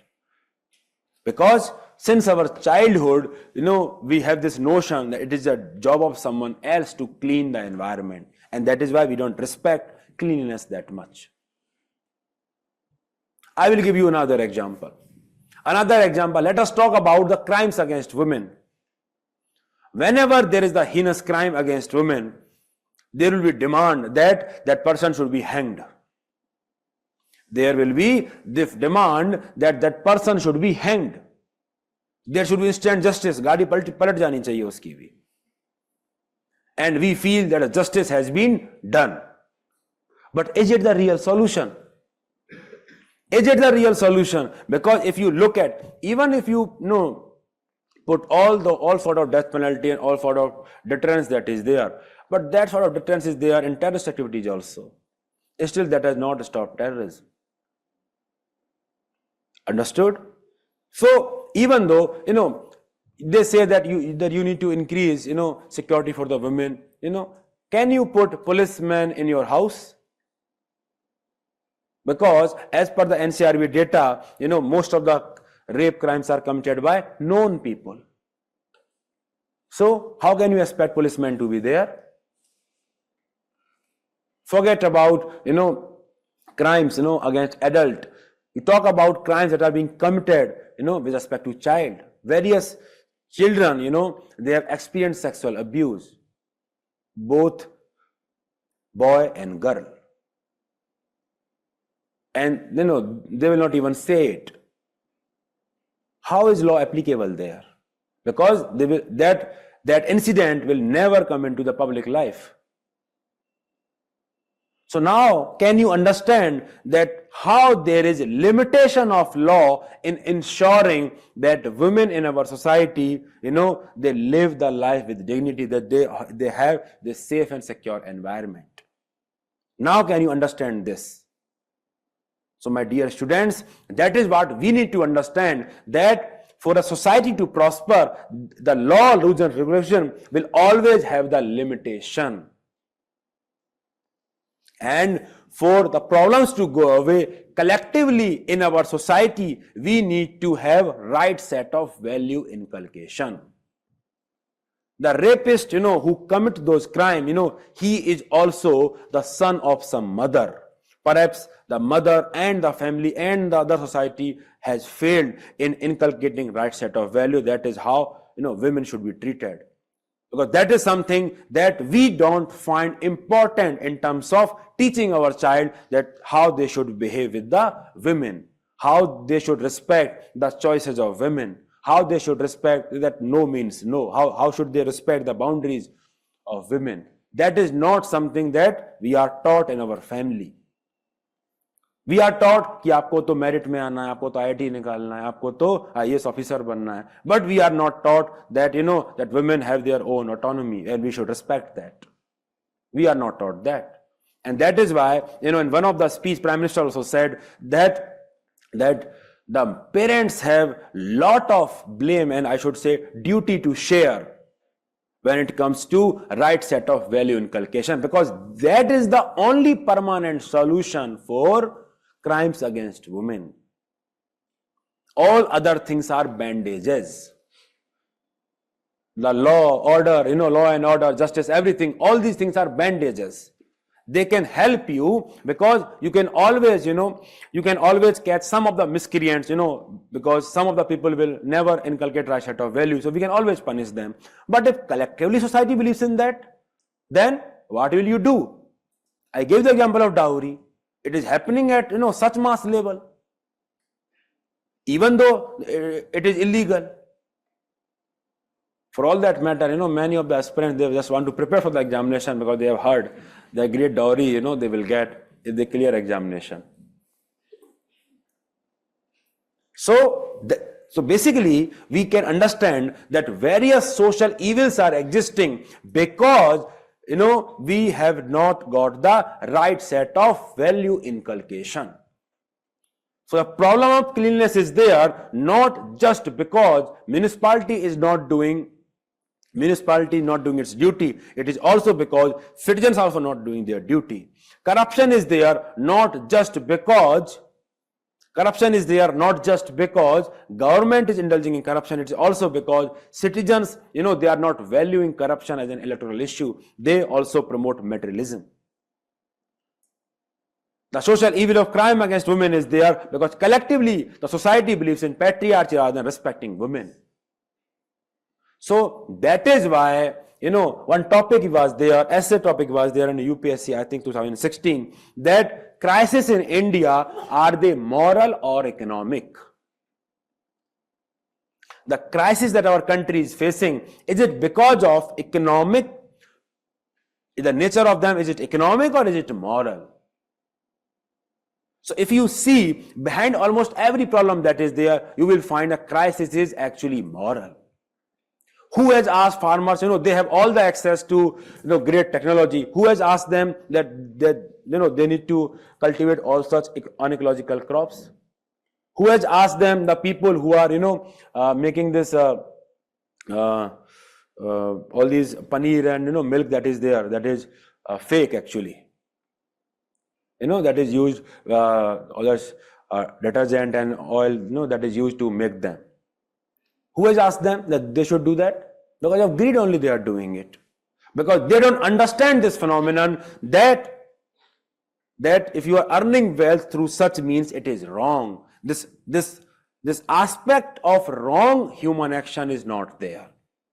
And that is why these problems are existing. And that is what you also need to understand, that for every crime that is happening, for every social evil that is there, the role of value inculcation is very much important. And that is why whenever you answer any question, you will always write the role of family in the answer as far as possible. Because that is the importance of this topic in your syllabus.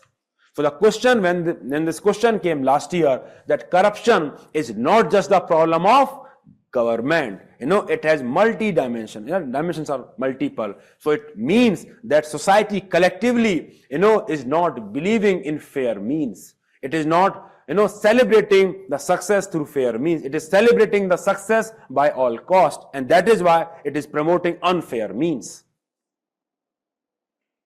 Understood or not? So now in this context, the context that the real solution will always be the inculcation of right set of values. अभी समझ में आ रहा है कि आपको नहीं आ रहा है?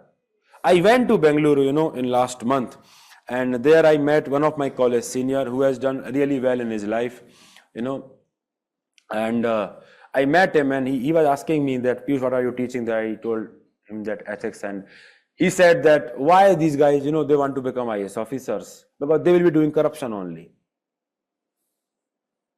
Why they want to enter civil services? That is what they will do when they enter civil services. So he was someone, who had graduated from Kharagpur and then, done great projects in artificial intelligence, made this startup, and I think he sold the startup in 300 or 400 crores of rupees. So a lot of money he has earned in his life. So he had this perspective that, people will be doing this corruption only.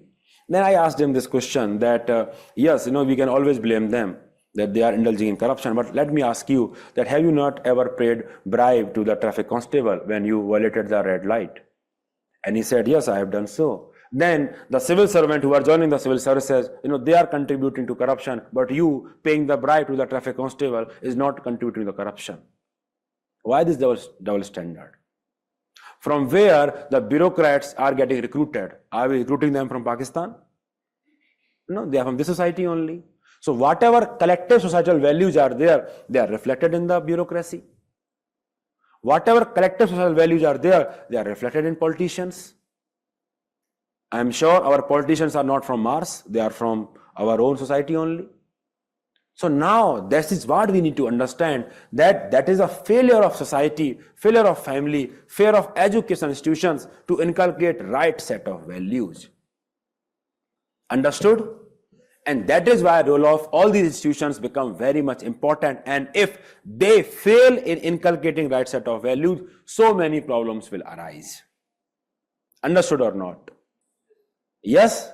So let us, in this background, let us now understand the role of family in terms of value inculcation.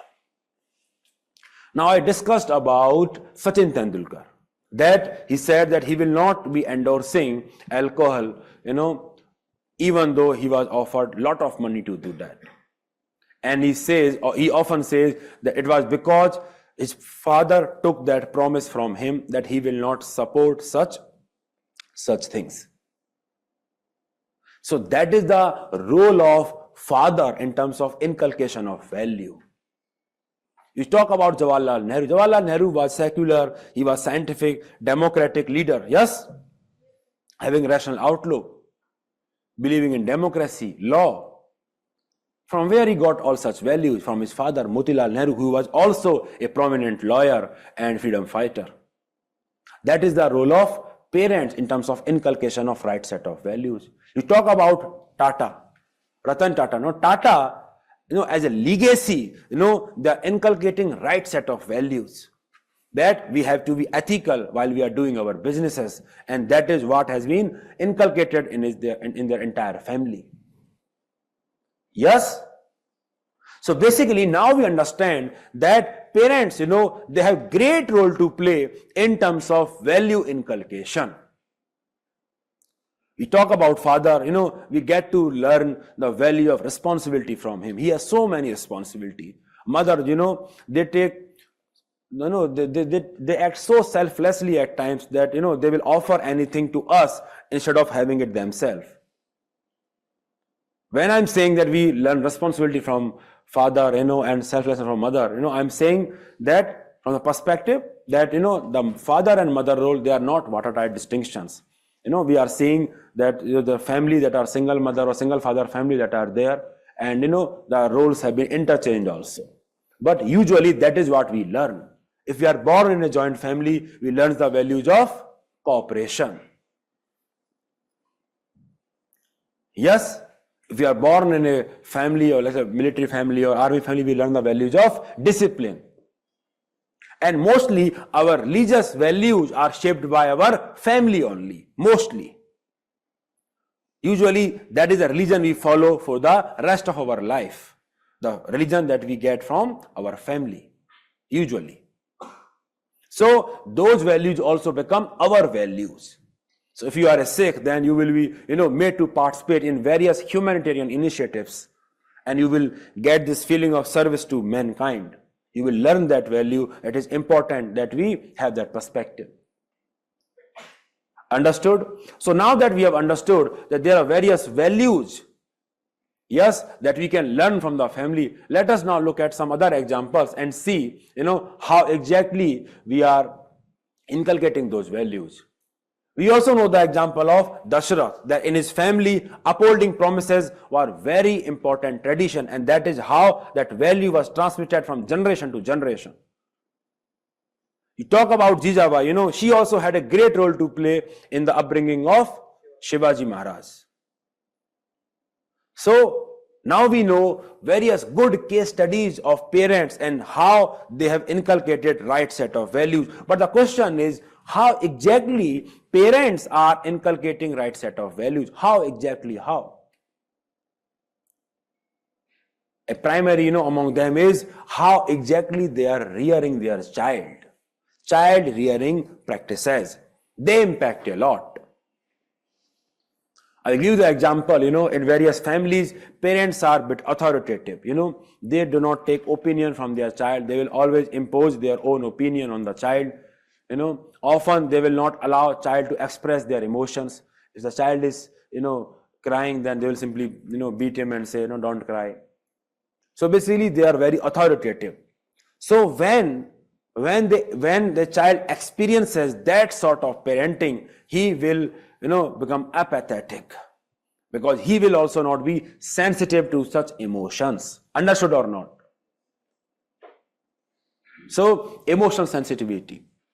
Democratic parenting, in the parenting style, when, parents are asking child of their opinion, they are making him participate in various decision making, then of course he will understand the value of representation.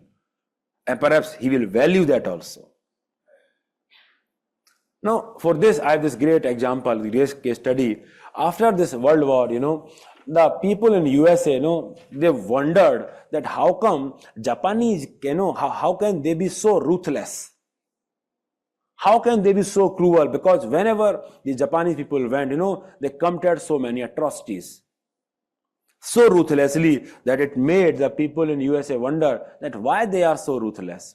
What is making them so cruel? This great scientist, Ruth Benedict, she published this book, Chrysanthemum and the Sword, Pattern of Japanese Culture. And she says, as per this book, as per this study, that it is there because of their parenting style. When the child is born, he is treated like a flower. Chrysanthemum is basically a flower. When the child is born, he is treated like a flower. He will be cared for, he will be tended for. But as soon as, he come of age, there will be so many restrictions on them. So many restrictions. Even toiletry restrictions will be there. That, how many times you can go to toilets. So because of such restrictions that are there on the child, he get to become, cruel with time. He get to control his emotion. He get to, direct his willpower in a certain way. And that is because of the way child is being reared. So that flower actually, now become a sword.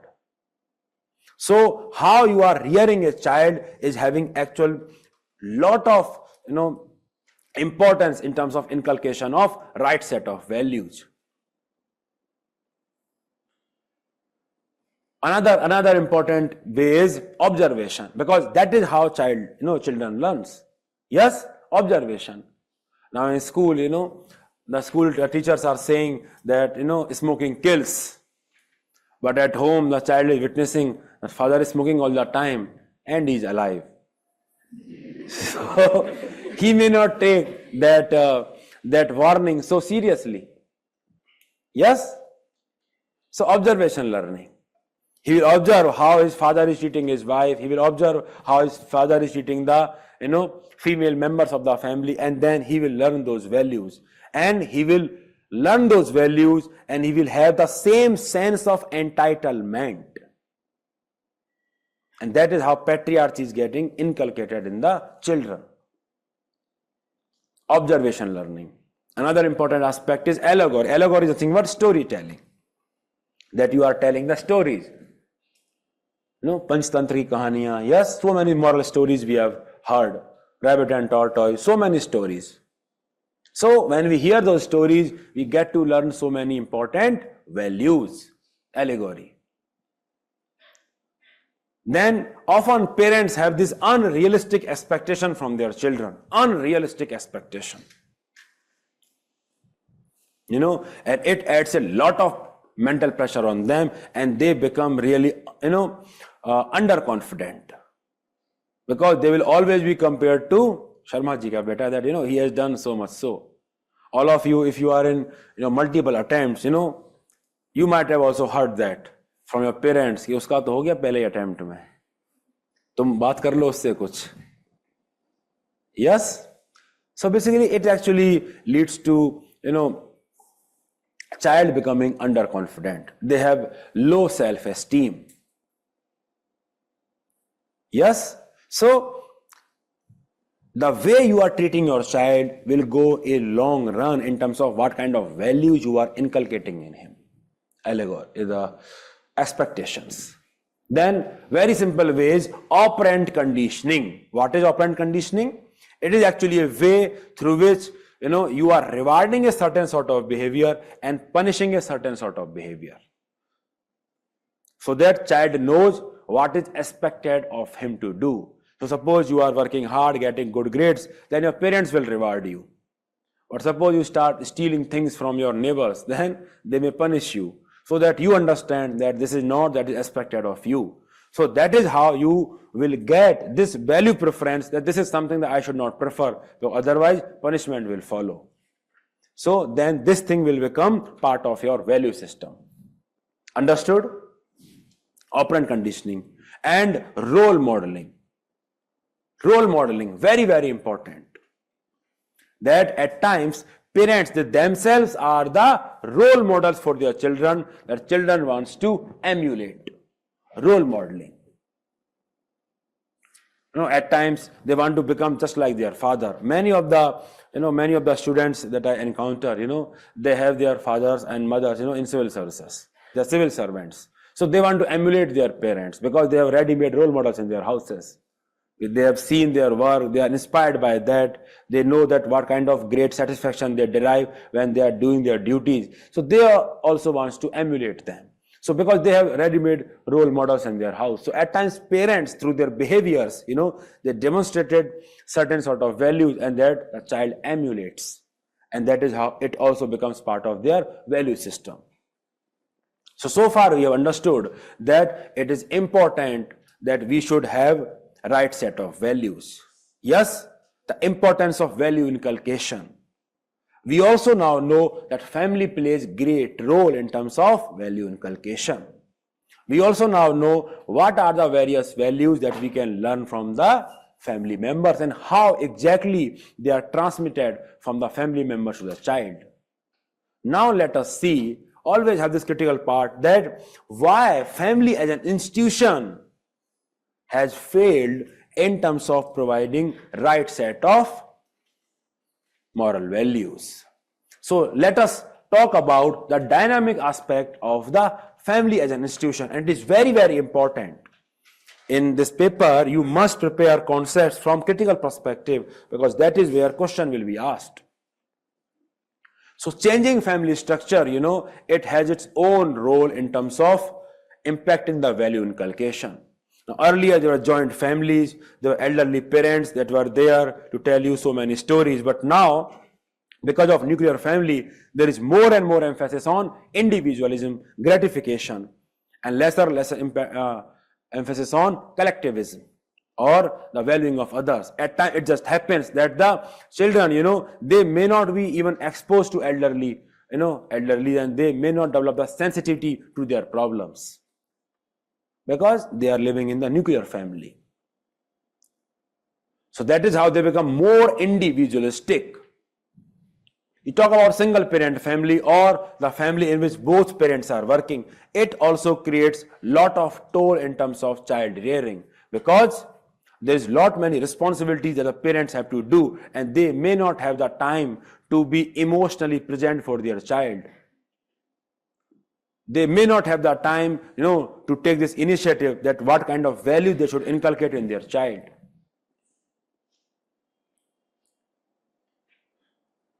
Then, because of the smaller family structure that is there, often parents are opting for a single child. And it happens that the child may not have any sibling to play with. He is given toys, he is given technology, video games to play all the time. How he will develop emotional intelligence, how he will develop how to sense the sense of human dignity when he is interacting with other fellow human being. How he will make friends. Because if it is all the time surrounded by technology only, it may just happen that he may not have any real friend, and all the time all the friends are virtual friends only. It may be the problem because of technology. Because of changing structure of living relationships, there may not be support from your parents, and the couple, it may find themselves that they are not getting the kind of support in terms of raising of their child, and it can impact the inculcation of right set of values. So all these factors, they do not just have negative consequences in terms of value inculcation. Various factors have positive consequences also. For example, the same phenomenon of nuclearization of family actually, promoting liberty as a value. It is promoting, because in joint family often the decisions is taken by elderlies. often the wish of the child is not heard.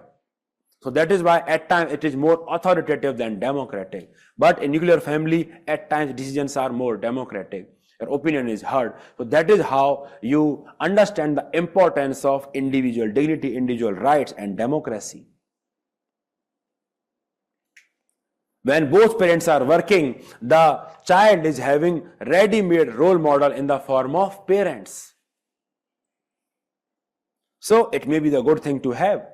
The technology which we are criticizing just now, because of technology, now we are getting exposure to different culture, and because of that, now we are learning different values. For example, who would have thought, in rural society that girls, they can work also? Who would have thought?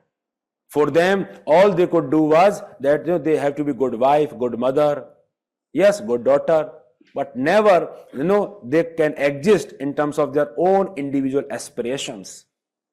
But now, because of this technology, we are seeing that now people in the rural areas are realizing the importance of education, employment for girls also.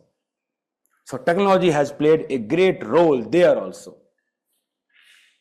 So overall, we should have this contemplation. If the question is asked, the changing family structure, has some consequences of inculcation of value, then the answer should always have positive consequences and negative consequences. You should never talk about only from the perspective of negative consequences only. Understood or not? Yes? So the dynamic part is that how family structure is changing or breaking down, and other factors that are coming into the play, and because of that so many problems are happening. And that is how it is impacting the parents themselves. They are not the right set of role models at times. For all that matter, they are promoting corruption. Themselves are corrupt. How will they be the right set of role model for their child? So that is how, right set of values are not inculcated. All the exam leaks that are happening, who is paying for them? Children. Are they earning? The parents are paying for them. So basically, parents are telling their child that you need not work hard for the seat in the medical college. I will buy it for you. So what kind of values you are inculcating? Live-in relationship, I mean that because of live-in relationship, you may not get the support from your family members, and because of that, the allegory and so thing, they may not happen. You may not get the kind of environment that is there in terms of value inculcation. So it may be a challenging task actually. From that perspective, I am telling. One question came in last year UPSC examination, GS paper 1, that marriage is losing its sacred nature. It is now actually becoming a contract. Yes? What does it mean? Not contract. I think the question was marriage is losing its sacred nature. Yes, sacred nature. What does it mean? What does it mean? That marriage is losing its sacred nature. पूरा question कोई पढ़ के बता सकता है? याद हो तो किसी को?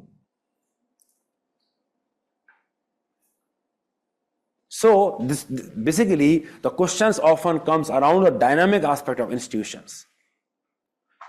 How many of you have seen that in marriage often the bride and the bridegroom will say to the Pandit ji कि पंडित जी थोड़ा 500 रुपए ले लो पर जल्दी जल्दी पढ़ दो सब मंत्र. How many times have you seen that? It happens very often. पढ़िए. Do you think marriage? Yes. Do you think marriage as a sacrament is losing its value in modern India? So basically, if you argue from that perspective, that is the example that I am giving you, that, they see marriage from the perspective of just like there is another important event in their life that will give them a sort of entertainment. So they will perhaps have all the stage, DJ, dance, party, music, all the enjoyment. But when it comes to the sacred aspect of the marriage, that is Havan and everything, they will say, Pandit ji, jaldi jaldi kar do. So that is how marriage is losing its own sacred nature. That is what the question is saying. It is more and more becoming like an event in your life that you are simply enjoying, just like you are enjoying your birthdays. So marriage is losing its sacred nature. Earlier the sacred nature was कि वह जन्म का साथ है, अब तो एक जन्म में भी भारी हो जाता है. Yes. So it is losing that sacred nature. Earlier, no, the concept was that no, we'll be there together, but now the divorce rates are very high. So that is how the marriage is losing its sacred nature, because now we don't believe in that it is something that we need to carry for Saat Janam. Yes, at times we do not even carry it for 7 months. So that is how it is losing the sacred nature. Understood? So, and that has impact on the inculcation of values also. And that is how you promote, those values. So various people, you will see, I'm not judging, this type of marriage, but you talk about court marriage. People do the court marriage and then they enjoy and do party. Of course, for them, marriage is simply a contract. There is no ritual that is associated with the marriage. So there is nothing sacred that is there with respect to marriage. With respect to the sacred aspect of marriage, that the traditional notion of marriage that has been there. So for them, they are into a contract because of law, and then they are celebrating with their friends, they are partying. So for them, it is just like an event that has happened. Just like, you join a new company, there's an agreement between you and the company, and then you are giving a party to your friends, and that is what it is happening. So that is the question that is talking about.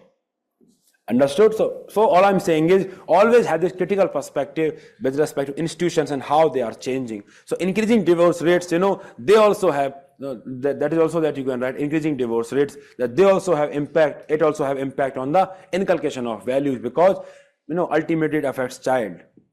You may not want to believe in that, but it affects child. Divorce affects child. So that is the critical perspective of family as an institution in terms of inculcation of values. So please note, and then we will discuss ahead. कहाँ से करना? Human values से ना?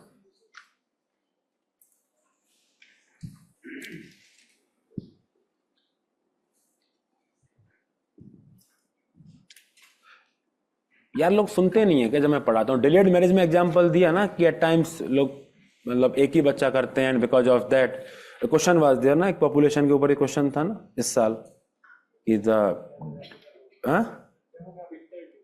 winter, demographic winter, the question was there. So because of that, they may not have,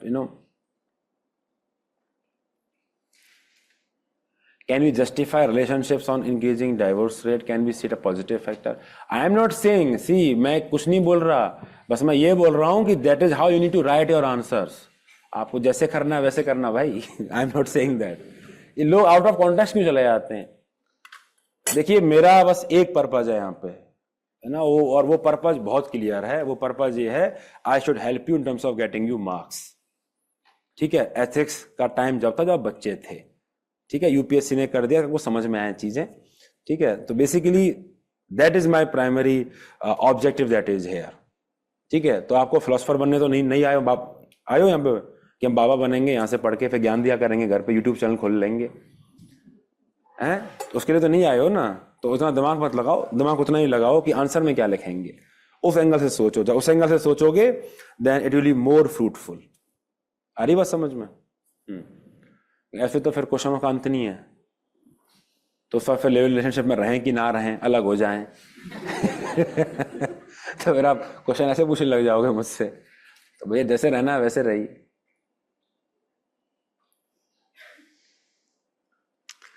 खुशी, that will depend upon the question. अब देखो, आप पूछ रहे हैं can we write answer of this question terms of individual, society, organisation, cultural level.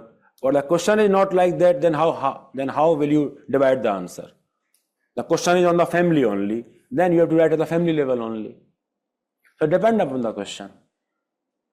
Divorce rates have impact on the value inculcation. That is a factor that you can write. Of course, there can be various reasons behind divorce rates, and there can be good consequences also, bad consequences also. So accordingly, you write in your examination.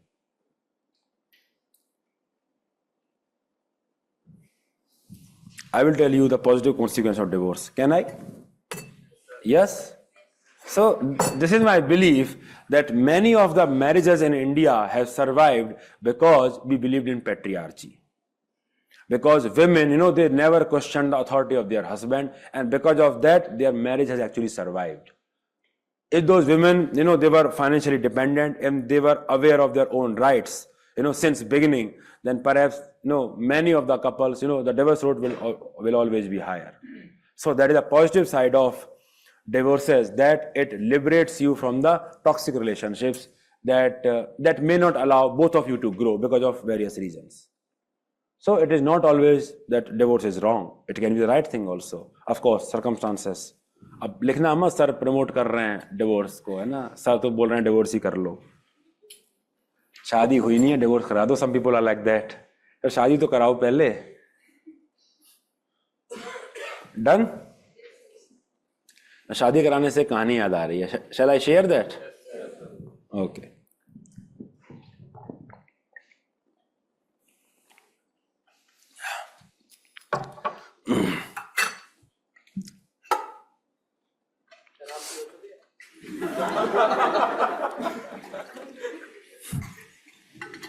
Ethics between private life and public life. I'm sure it is not having any impact. Yes, I'm married. I got married 2 years back.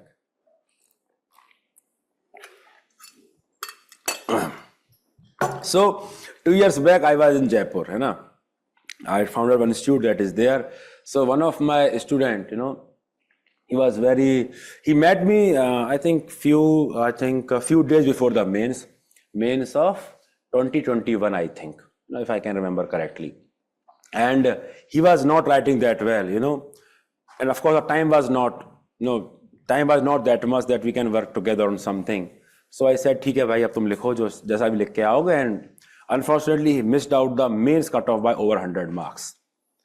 Okay, so just after that mains and everything, his parents came to me and they met me and they said, sir, आप देखिए इसको. IIT Bombay, he was from IIT Bombay, computer science graduate, very bright student.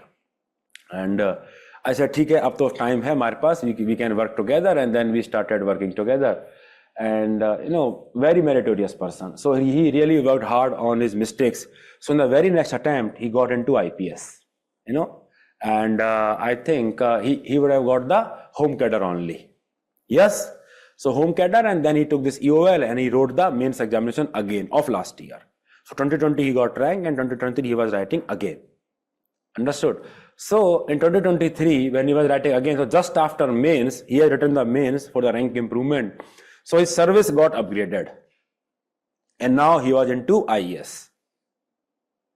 And I remember, just after some time, because his mother had my number, she called me and she said, sir, आप इसको बोलिए ना कि ये छोड़ दे.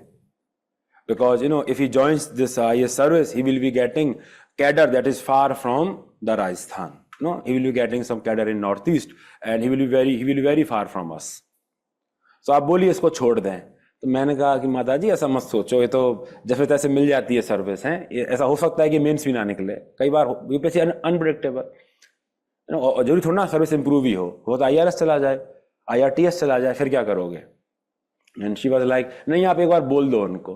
तो फिर मैंने समझाया ऐसा नहीं है, ठीक है. Then I gave her some option. बाद में भी लोग कैडर चेंज कर लेते हैं.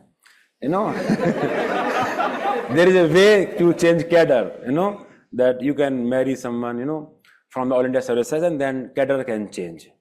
She was like, अच्छा ऐसा है, तो फिर देखो अब आपने नैया पार लगाई है, लड़की भी आप ही को देखनी है. She was like that. And immediately after the call, I called that person. He was in Lavasna. मैंने कहा भाई सब गलती मत करना, मम्मी क्या बोल रही हैं. Then he was like, नहीं मैं नहीं करूँगा सर, ये तो मम्मी बोलती रहती है. मैंने कहा ठीक है, मतलब गलती का मतलब कि छोड़ छाड़ के आ जाओ कहीं, यहाँ पे IES को छोड़ दो, ठीक है. अदरवाइज वेरी हैप्पी, ठीक है. अब मम्मी को थोड़ा सा रहता है. So the contact is there in my WhatsApp, so I keep on sharing the WhatsApp status. So this year, one of my student, rank 61, Khoshali Solanki, I shared her post on my WhatsApp that she's having open seminar here immediately before the June batch. And when I was taking the seminar with her, of course, I had posted the YouTube link, everything on my WhatsApp also. And she somehow clicked on that, and she was calling me. During the seminar, she was calling me. And I was like, why she's calling me now? And then she was repeatedly calling me. Then, somehow I thought that perhaps she's calling me for for the obvious, So after the seminar, I took Khushali to the dinner in CP, me and Deepika, my wife, all of us went there. And then also she was calling me, then I picked up the call. And immediately she said, Sir, Khushali to Rajasthan se hai. Aap baat kariye isse. Okay, and she was like, because she had seen her, photo and everything in the newspaper. Because, top ranker she was there, rank 61 and everything. So she was like, Sir, aap isse baat kariye, bachche ke liye baat kariye isse. And then I told Khushali, see, I was telling you that perhaps because of this, she has been calling me like this. So ye hoti hai shaadi. ठीक है, so that is what it is. Cadre waste management, all these things happen when you go to Lavasana. Very interested. कि हुई कि नहीं हुई, इनको अंत जरूर जानना है. टीचर सक्सेसफुल हुआ. अच्छा, मुझे लगा उसने एनरोलमेंट इसीलिए लिया था, कैडर सही दिलवाना सर, IAS बनवाओ या मत बनवाओ. Khushali said that, she is already committed.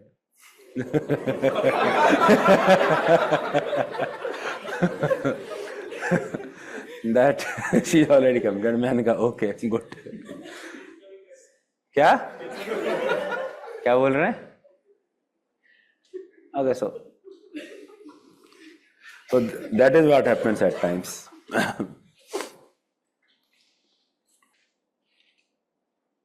Just mention the name and Pragati just tell that is what she mentioned in the book.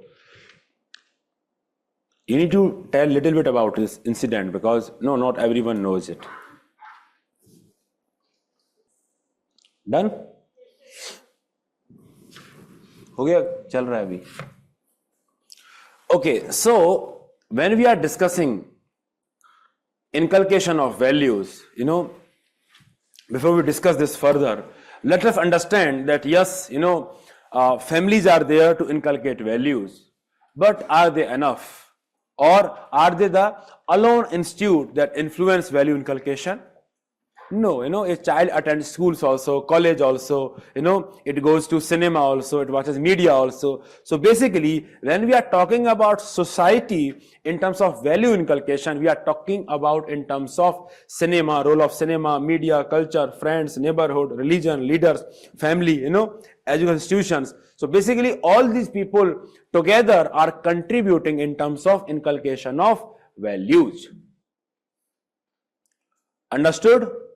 And now we know that, because of the changing social context, this discussion we already have had, that because of erosion of value, individualism, that is why we need right set of moral values. But before we discuss ahead, I want you to, just compare and contrast two institutions. Now that family we have understood, can family, ever replace educational institutions in terms of value inculcation? Because family has its own weaknesses. What are the weaknesses of family as an institution?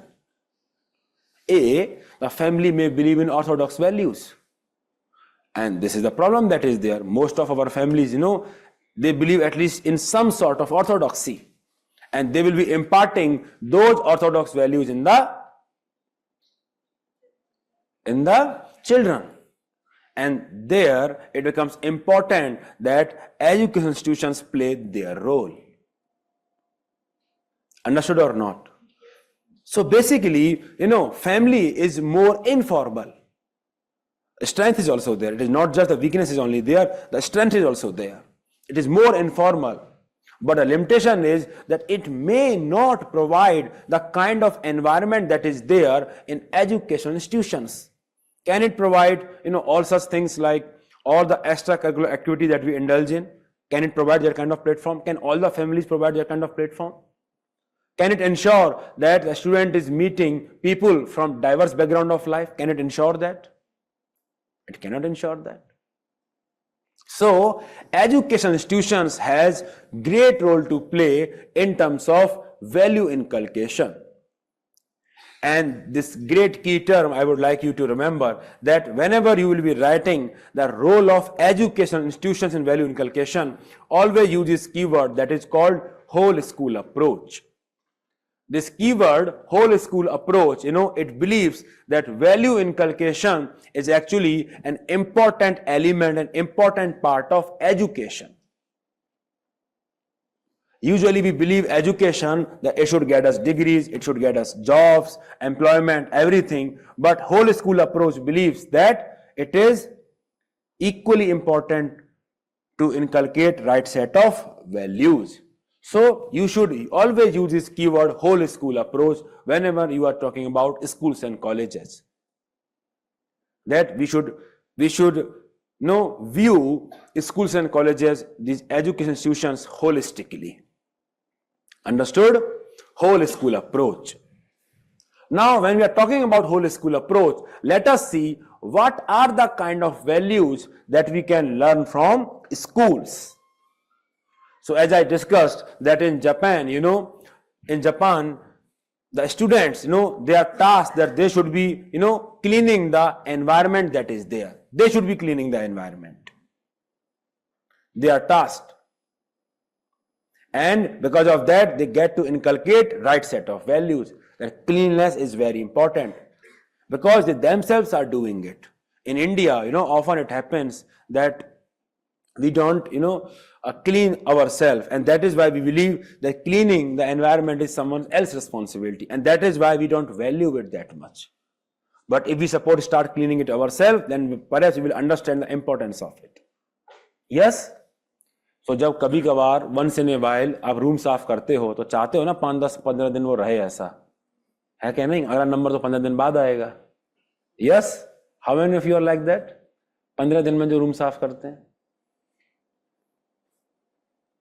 15 दिन में, 1 महीने में,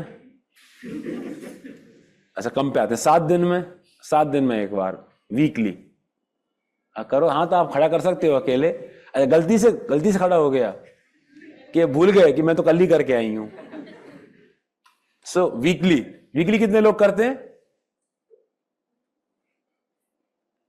बाकी लोग क्या frequency? Daily. कितने लोग हैं जो डेली करते हैं? आपने कब हाथ खड़ा किया? Neither weekly, not daily, nor monthly, yearly. इधर रूम में घुसे पहले दिन तब सफाई, और रूम से निकलेंगे तब सफाई.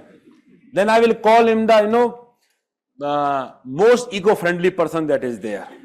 Yes, he is very happily coexistence with all the creatures that are there in his room. All the living biotic and abiotic components are there in his room. He is very happily coexistence with all the microorganisms. He is not destroying them. He believes in non-violence, of course. He is promoting biodiversity like anything. So you would like to have a safari to his house and see the kind of diversity that is there. कहाँ पे आपका room? अच्छा, वो नहीं दिया.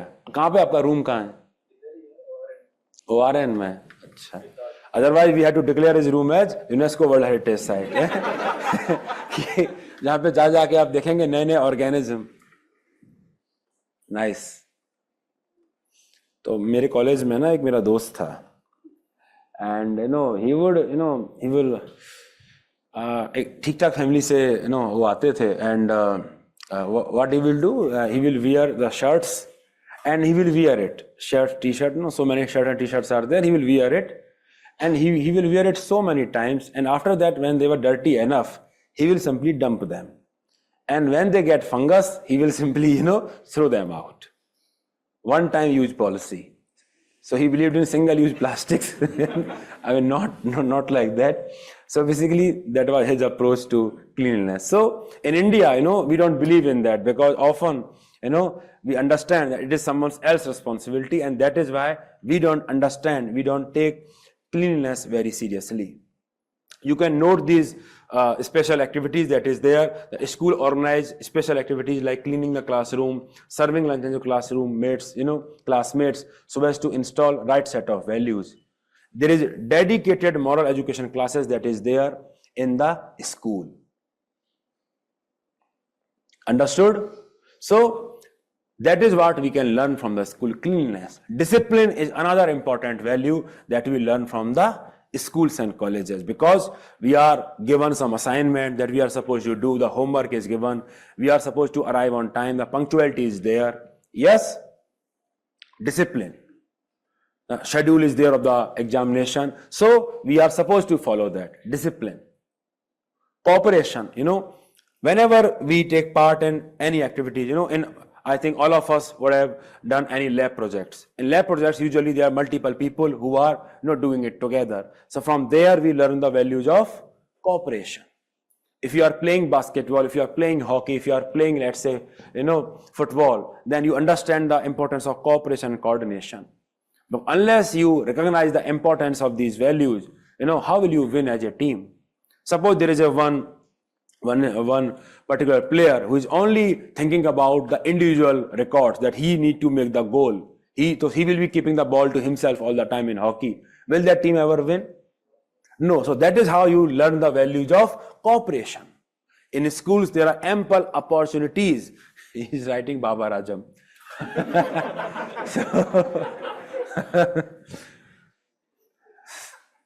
He's following Pakistani cricket, Okay, so cooperation.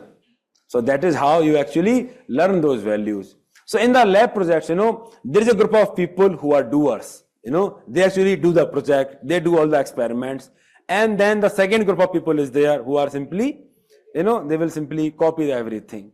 So कितने लोग थे जो पहले ग्रुप में थे? The doers ग्रुप में काफी लोग थे. और दूसरे ग्रुप में कितने लोग थे? केतन आप किस में थे? दूसरे वाले में ही थे, तो हाथ खड़ा करो ना. कितने दूसरे ग्रुप में कितने लोग थे? हमारे ग्रुप में भी एक आदमी था ऐसा. I was doing civil engineering from Kharagpur. So in our group also, we also had to have lot many projects were there. Engineering drawing projects, survey projects. So 7 to 8 people together, all of us will be completing a project. And that person, he was not much into civil engineering. His interest was elsewhere, and we understood that, we respected that. He was into dramatics, so he will be attending all the dramatic sessions, and he will just, come at the end and, take all the lessons from us, all the notings from us. And we never, achhi baat hai, he was following his passion. And later he became Jitu Bhaiya, so very popular. So lot of hard work he actually did. Just after college, I was teaching students for IIT JEE, apart from focusing on his acting career, because of course that choice was not respected by his family. So a lot of hard work, it goes when someone becomes so successful. So cooperation is something. Now he's cooperating with me. My sister, she's a huge fan of him. So one day I decided, instead of giving her gifts every Raksha Bandhan, why don't I ask Jitu to make a video for her? And then every Raksha Bandhan I will play the same video. So I've been doing it for last 3-4 years. So every Raksha Bandhan I will say that I have given him enough money. Jitu has charged me so much that 10-12 Raksha Bandhan to niptenge isme kam se kam. So cooperation is something that we learn from schools and colleges. Another important value, leadership. Because to inculcate this sort of value, leadership, you actually need to have followers. Then only you can be called leaders, right? There have to be followers. But in family, there may not be so many opportunity to lead, because your siblings, they may not simply, listen to what you are saying. So, kahan se banoge leader? Yes. So basically, in family, there may not be so many opportunity to learn this skill of leadership. But when you go to schools and colleges, you are made the captain of, cricket team, football team, hockey team, and many of you might have had the experience of managing fests also. Yes, various fests are there, cultural fest, technological fest. And when you manage those fests, you learn lot many skills, lot many leadership skills, because you are managing so many teams, you are managing so many people, you are talking to sponsors, getting the deals for the sponsors of the event and everything. So basically, leadership is another important value that we get to learn from the schools and colleges. Understood? Okay, so I think अब इसके आगे हम चलेंगे तो ज़्यादा समय लगेगा, वो बीच में अधूरी रह जाएंगी चीज़ें. So that is where we will stop. Tomorrow we will continue the values that we can inculcate from the schools and colleges, and why these structures have become dysfunctional. Yes, all that part we will discuss. And the other important, yes, photo ले लीजिए भाई, नहीं तो अब जीने तो वैसे भी नहीं दोगे, है ना? The same discussion we have had, because of this there is greater emphasis on value inculcation with respect to schools and colleges.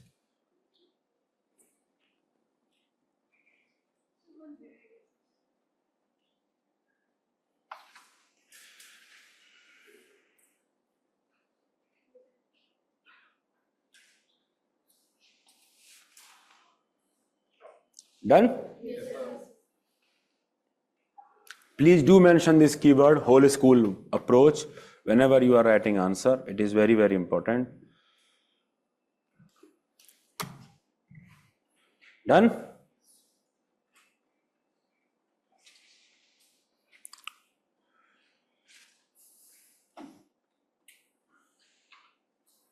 Done? Okay, then I think we have class at on Monday now, yes? Okay. So we'll meet on Monday. Please revise whatever we have discussed so far, and now you have notes also, so you may now go through them. Any doubt online walo? Today offline students seems energetic. आए थे तब नहीं लग रहा था मुझे ऐसा.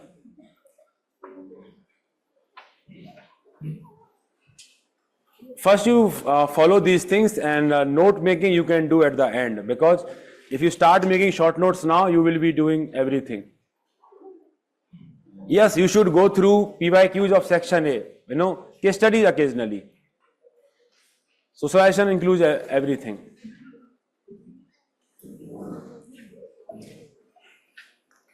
Any other doubt? I have made the group, Abhilasha. That group is there. Examples I have been giving you in the class. There will be examples in the notes also. Vishesh. What we can do on your own, simply revise the notes and what we are discussing. It will help you. Validity, I think you need to ask the management. I don't know. Doubt post class, after 6-7 classes, I will circulate a form, Google form, in which you will be writing your doubt. One R. Srivastav is there. So in that you can just write down your doubts, and we will discuss that in a Zoom session. I will have a separate Zoom session of the doubt clearance, so that all the common doubts I will be discussing. Doubt on the Telegram group, yes, you can ask, but be very specific. Ethics में number कैसे आए ये मत पूछिएगा बस.